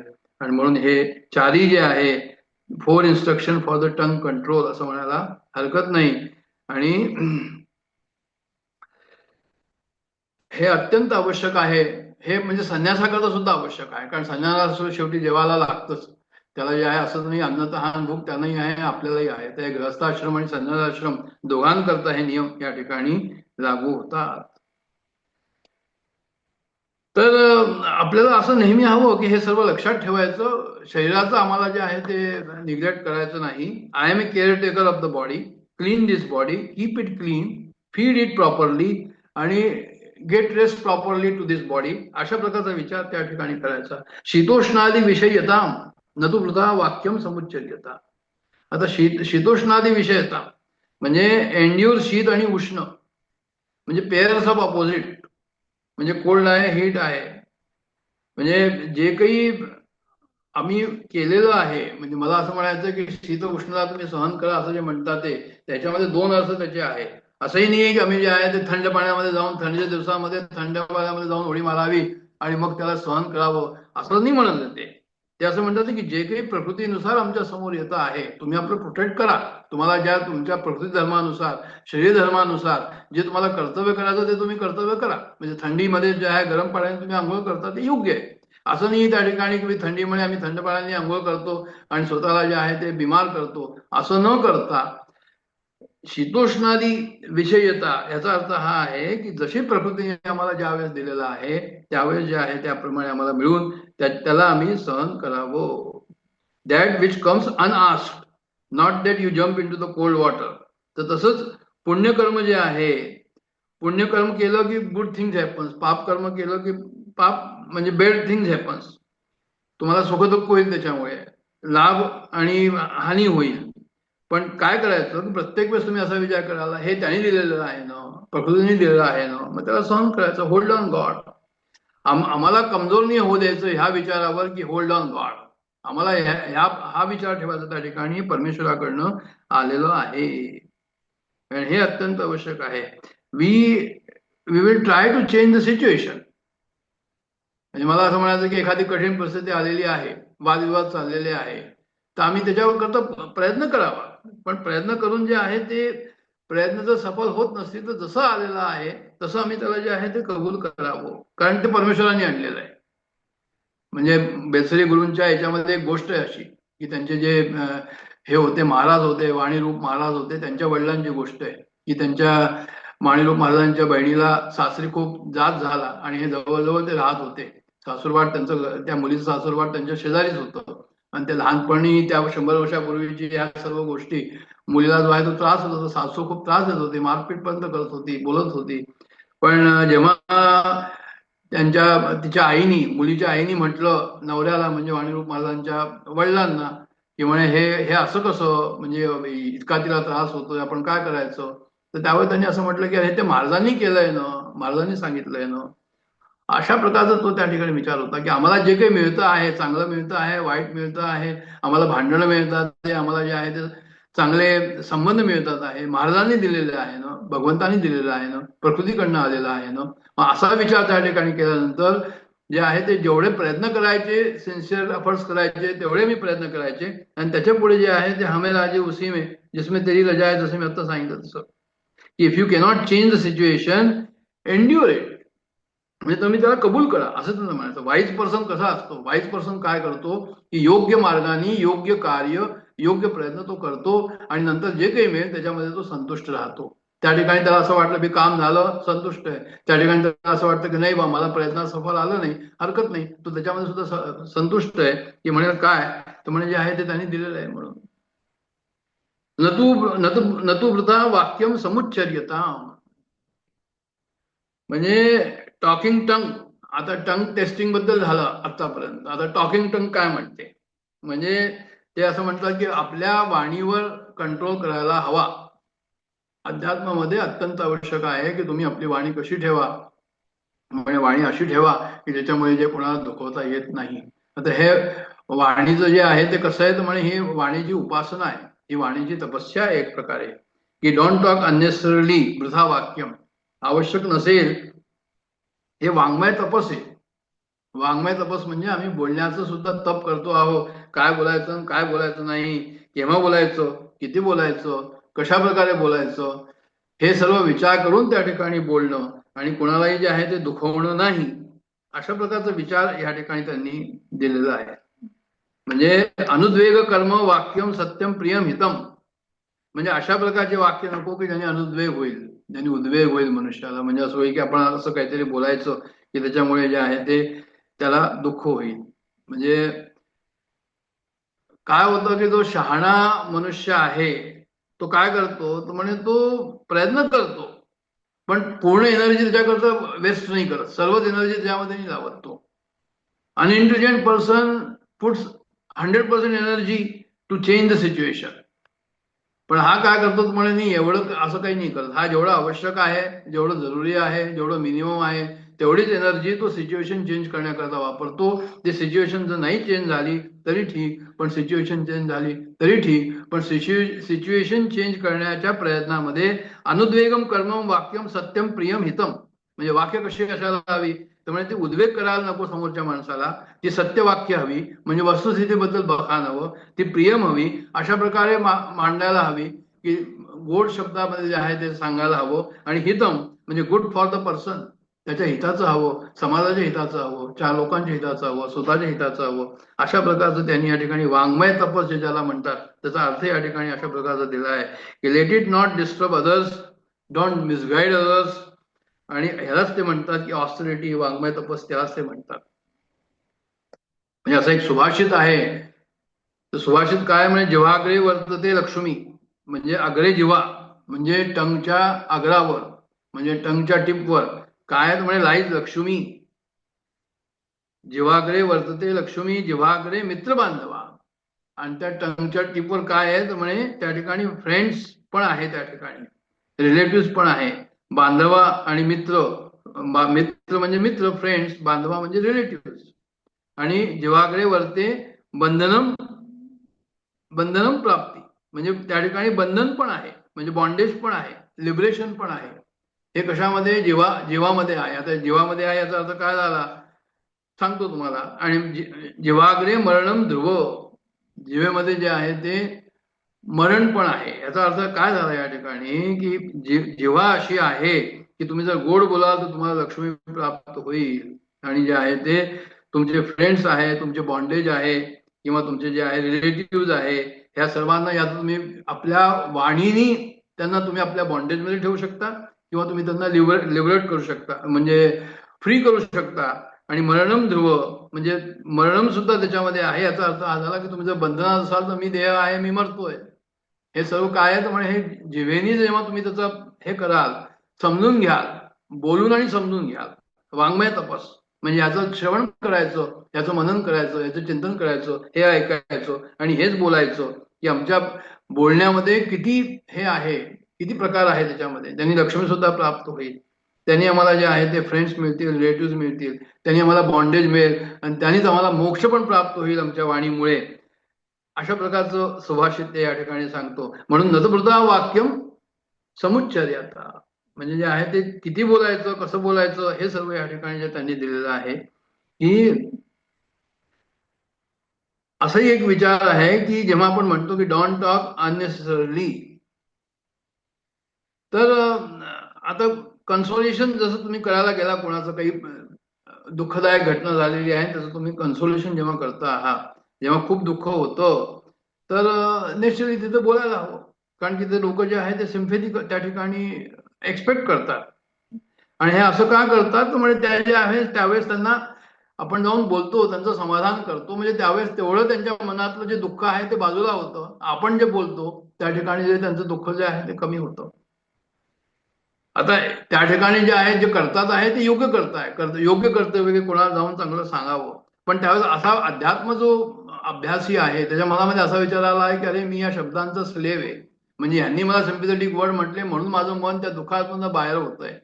अशा प्रकारचा सुद्धा त्या ठिकाणी त्यांनी विचार ठेवलेला आहे की slave of others, slave of words.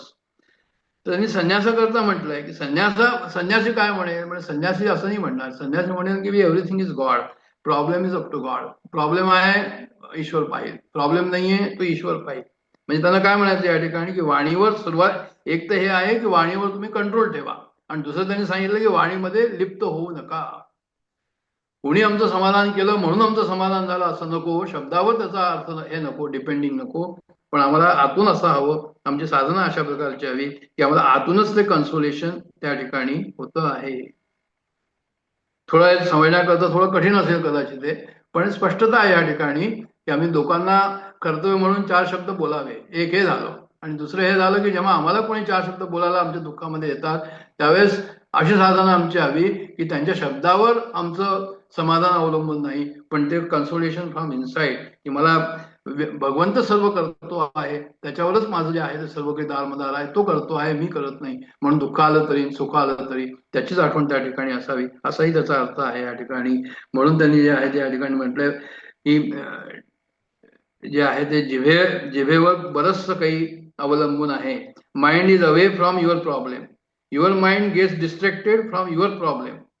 केव्हा, जेव्हा कोणी काही म्हणत नाही त्यावेळेस. एखादा आपण सिनेमा पाहतो, सिनेमा पाहताना काय होतं, तर आपण विलीनच्या अगेन्स्ट असतो आणि त्या हिरोच्या फेवरमध्ये असतो. मग हिरो जिंकला की आम्हालाही बरं वाटतं, आणि विलन पुढे जिंकला तर आम्हाला बरं वाटत नाही. त्याचा अर्थ काय आहे की आमचं माइंड त्यावेळेस त्याच्याशी एकरूप असतं. म्हणून distracted attention of the mind, आमचं जे आहे ते माइंड त्याच्यामध्ये गेलेलं असतं. तर आम्ही त्याच्याबरोबर आपल्याला आयडेंटिफाय करतो. तसं संसारामध्ये सुद्धा डॉक्टर किशोर म्हणून मी आयडेंटिफाय करतो, डॉक्टर किशोर म्हणून, किंवा आणखीन कोणीतरी आपल्याबरोबर आयडेंटिफाय करतो. जसं पिक्चरमध्ये आम्ही आयडेंटिफाय आपल्याला करतो, तसं संसारामध्ये या ठिकाणी आयडेंटिफाय आम्ही करू नये असं त्यांना म्हणायचं आहे. आणि म्हणून पुष्कळ वेळा असंही होतं की म्हणजे जे आहे ते लोक काय करतात की काहीच काम नसेल त्याने म्हटलं लोकांशी गोष्टी करा. आता people like to chat, why they want to chat, कारण की म्हणजे त्यांना त्याच्यामध्ये त्या शब्दावर ते डिपेंड आहे, वर्ड्सवर ते डिपेंड आहे. त्याच्यामध्ये आनंद घ्यायचा प्रयत्न करतात ते, म्हणजे जे आहे ते गोष्टी करून काय करायचं, म्हणजे त्याच्यातून आम्ही आनंद घ्यायचा म्हणून. म्हणजे ego find satisfaction there talking with others. म्हणजे ego is boosted, then I feel happy, I feel nice, दुसऱ्याची गोष्टी करून. कारण त्या, आणि पुढे जर त्यांनी म्हटलं की नाही बा तुम्ही म्हणताय ते बरोबर आहे, ही प्रॉब्लेम बरोबर आहे अगदी, मग असं वाटतं की आय एम ग्रेट, आणि मग आय एम ग्रेट म्हटल्यानंतर समोरचा ही इज फूल. अशा प्रकारचं त्या ठिकाणी आपल्या इगोला मेंटेन करण्याकरता आम्ही तो संभाषण करतो. पण खरं म्हणजे हे म्हणतात की नतु वृथा वाक्यम समुच्चार्यता, म्हणजे अशा प्रकारचं चेटिंग जे आहे या ठिकाणी शंकराचार्य आठवण देतात ते की आम्ही समाजामध्ये कसं राहायला हवं, कशा प्रकारे पुढे जायला हवं. ओल्ड पर्सनचं एक्झाम्पल या ठिकाणी दिलेलं आहे की ओल्ड पर्सनचं काय आहे की ओल्ड पर्सन जो आहे तो पाठीमागचं बोलेल, प्रेझेंटमध्ये बोलणार नाही, कारण त्याची स्वतःची हालत खराब झालेली असते. फ्युचर त्याचं नाहीच आहे, कारण की तो मरणाच्या दारामध्ये आहे. मग काय राहिलं त्याच्याकडे, म्हणजे त्याच्याकडे फक्त पास्टच राहिलं. मग पास्ट जर राहिलं, पास्ट मध्ये काय बोलेल, जिथे त्याचा अपमान झालेला आहे त्यांनी बोलणार तो, ज्या ठिकाणी त्याला रिवॉर्ड मिळालेला आहे तो त्या ठिकाणी बोलेल. So only talks about the past, all the past where he struggle he will not speak. पण ओनली अशी सिच्युएशन असेल की जिथे त्याचा मान झालेला आहे त्याबद्दल तो बोलेल. तर सांगायचं तात्पर्य असं की म्हणजे अशा प्रकारचं बोलणं की पर्सन ए बोलतोय पर्सन बी शी, पर्सन सी बद्दल तो निंदा करतो आहे, पर्सन ए आणि पर्सन बी आपसामध्ये बोलतात आणि पर्सन सी ची निंदा करतात, आणि त्याच्यामध्ये ते स्वतःचा इगो, स्वतःला समाधान मानतात, ते स्वतःचा इगोला शांत करतात ते. तर मग नदुवृथा वाक्यम समुच्चार्यता, हा सुद्धा त्या ठिकाणी जे आहे की minding is finding faults in others. आणि म्हणजे आता ह्याच्यामुळे आपल्याला हे लक्षात ठेवायला हवं, हे सर्व करताना जे आमच्या रोजच्या डे टू डे लाईफमध्ये सुद्धा असं होतं, तर त्याच्यामध्ये हे लक्षात ठेवायला हवं की अरे हे आम्ही स्वतःला बंदूक मारतोय आमच्या अध्यात्मावर. Gunning himself, gunning our self. Gunning म्हणजे बंदूक मारणं, म्हणजे असं की आमचा जो अध्यात्माचा जो हे आहे, उपासना आहे, जे की आमचं तप आहे ते वाया जातं. याच्यामुळे आम्ही त्याला क्षीण करतो आहोत, त्याला मारतो आहोत. तर मग जो do not find fault in others and of, त्याला म्हणतात की तो स्पिरिच्युअल होऊन राहिला आहे. पण मग तो स्वतःला बंदूक मारून घेत नाही, बंदुकाच्या गोळ्या त्याला मारून घेत नाही. That is a true Sikar. तो माफी मागतो लागलीच. ट्रू सीकर जे आहे की बा माझं चूक झाली, मला तुम्ही या ठिकाणी माफ करा. काही लोक बोलतात नुसते स्वतःचं ज्ञान किती आहे सांगण्याकरता सुद्धा बोलतात. नदुपृथा वाक्यम समुच्चरिता. मग ते वाक्य जे आहे बोलणं आवश्यक आहे का? म्हणून मौनी, मॉडरेट इन स्पीच, याला सुद्धा त्यांनी काय म्हटलंय की तो त्याची साधना मग अशाच प्रकारची आहे. कशा प्रकारची की म्हणजे जे आहे ते मौन तपस्या त्या ठिकाणी त्यांची चाललेली आहे असं ते म्हणतात या ठिकाणी. मग शेवटला औदासिन्यम अभिप्यता, औदासिन्यम विसभ्यता म्हणजे रिमेन एज ए इनडिफरंट, असं त्याचा अर्थ एक आहे. उदासीन, आता पहिला शब्द आहे उदासीन. उदासीन म्हणजे काय? दुखी होणं, सॅड ज्याला आपण म्हणतो. उदास मीन्स इट मीन्स बी इनडिफरंट, म्हणजे उदास येतो, म्हणजे त्याला काही फरक नाही पडत हे जे की चाललेलं आहे ते. तर जेव्हा तुमचं आत्मज्ञान असेल त्यावेळेस उदासीन ते वेगळं. तर त्यावेळेस जे आहे ते असंच हवं. संसाराकरता जो आहे तो उदासीन आहे. उदासीन आहे वृत्तीजीवी धरावी, अति आदरे सर्व सेवा करावी. तर ही उदासीनता म्हणजे इनडिफरंट राहणं. म्हणजे situation which can change you change it, situation which cannot change you accept it. त्याला म्हणतात इनडिफरंट राहणं. Then only it can be इनडिफरंट.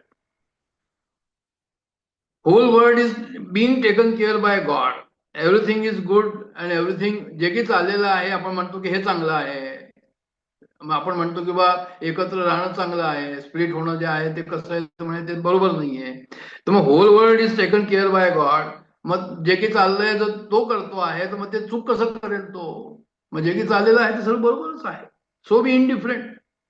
म्हणजे तर समजा तुम्ही ट्रेनमध्ये जाता आणि तुमचा एखादा बॅग तुम्ही डोक्यावर थोडी ठेवता, तुम्ही ट्रेनमध्ये ठेवता, कारण तो ट्रेन त्याचं हे करते. तर तसंच आमच्या डोक्यावर आम्ही आपले प्रॉब्लेम्स का घ्यावे? तो करतो आहे, तो आपलं पाहून घेईल. आमच्या डोक्यावर त्याला त्या प्रॉब्लेम्सला कशाला ठेवायचं? म्हणजे लॉ ऑफ कर्मा जो ह्या प्रकृती आहे, कर्म आहे, लॉ ऑफ कर्म आहे, कर्मफळ आहे त्या ठिकाणी. मग जसं कर्म करतो त्याप्रमाणे कर्म मिळतं. मग ते त्याला तुम्ही जे आहे ते लॉ ऑफ कर्मामुळे मिळतं. मग त्याच्यात चूक काय, वाईट काय, चांगलं काय, तर अशा प्रकारे ते भगवंताचं सर्व चाललेलं आहे. तर मग असा जर विचार केला तर मग तुम्ही जे आहे ते उदासीनता त्या ठिकाणी येऊ शकते. म्हणजे असं म्हणतात की भयात अस्यात अग्नी तपती सूर्या. म्हणजे त्यांना असं म्हणायचंय की चंद्रसूर्य सुद्धा भगवंताच्या भयाने चालतात.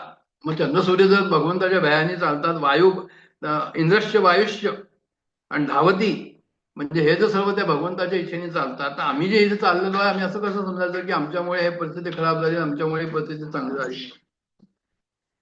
म्हणून ज्ञानी भक्त म्हणजे असं की ज्ञानी जो आहे तो काय समजतो की होल वर्ल्ड इज इल्युजन. म्हणून इल्युजन मध्ये चालले त्याला त्रास होत नाही, तो इंडिफरंट राहतो. भक्त काय म्हणतो की whole world is in the lap of God, म्हणजे सर्व भगवंताचंच आहे, माझं काहीच नाही. जितकं तुम्ही वरती जाल ह्या विचारांमध्ये, जितकं तुम्ही वरती जाल मग त्यावेळेस तुम्हाला त्रास होणार नाही. The mind is filled with garbage because we are thinking narrowly. देहामध्ये आलेलो आहोत, मनामध्ये आलेलो आहोत, आमचा विचार कसे म्हणे ते नेरो असतात त्या ठिकाणी.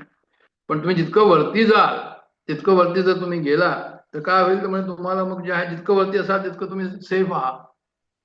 तर जनकृपा, आता शेवटलं आहे 2 मिनिटाचं. जनकृपा नैष्ठुर्य मृत सज्जता. म्हणजे जनकृपा म्हणजे जे आहे ते एखाद्याने तुम्हाला ऑबलाइज केलं, त्यांनी तुमच्यावर प्रेम केलं, कम्पॅशन केलं, आणि जे आहे ते कोणीतरी जे आहे काय केलं, तुमच्या विरुद्ध काही काम केलं, तर म्हणजे don't be attached to the person who is loving you and don't be hate the person who is not loving you, असं त्यांना म्हणायचं. जनकृपा नैष्ठुर्यमत्सृज्यताम. म्हणजे we are the sparks of divinity, we are all one.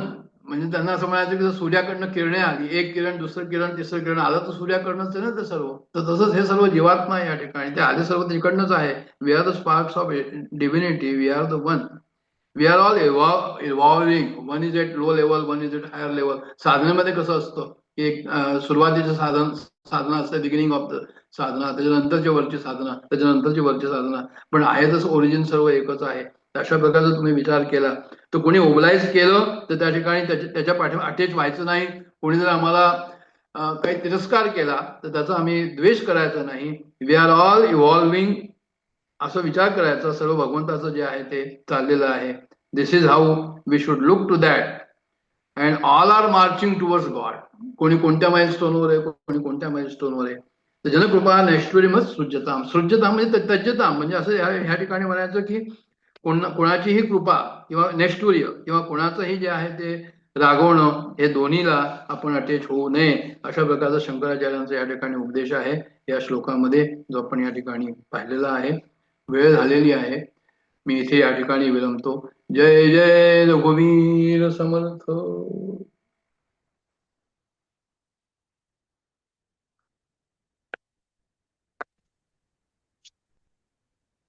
मनोबुद्धिहंकार चित्तानि नाहं, न च श्रोत्रजिह्वे न च घ्राणनेत्रे न च व्योम भूमिर्न तेजो न वायु, चिदानन्दरूपः शिवोऽहं शिवोऽहं. न च प्राणसंज्ञो न वै पञ्चवायुर्न वा सप्तधातुर्न वा पञ्चकोशः, न वाक्पाणिपादौ न चोपस्थपायु, चिदानन्दरूपः शिवोऽहं शिवोऽहं. न मे द्वेषरागौ न मे लोभमोहौ, मदो नैव मे नैव मात्सर्यभावः. न धर्मो न चार्थो न कामो न मोक्षः, चिदानन्दरूपः शिवोऽहं शिवोऽहं. न पुण्यं न पापं न सौख्यं न दुःखं, न मन्त्रो न तीर्थं न वेदा न यज्ञाः.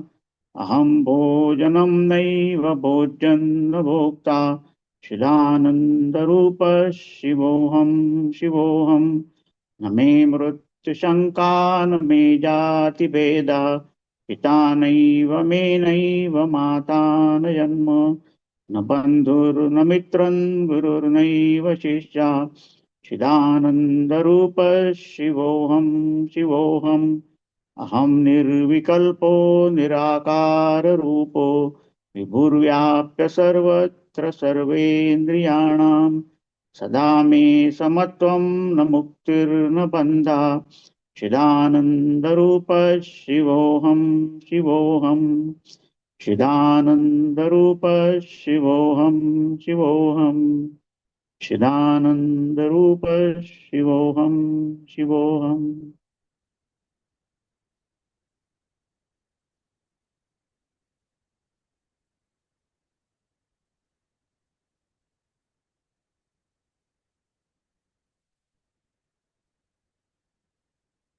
ॐ पूर्णमदः पूर्णमिदं पूर्णात् पूर्णमुदच्यते, पूर्णस्य पूर्णमादाय पूर्णमेवावशिष्यते. ॐ शान्ति शान्ति शान्तिः. हरि ओम्.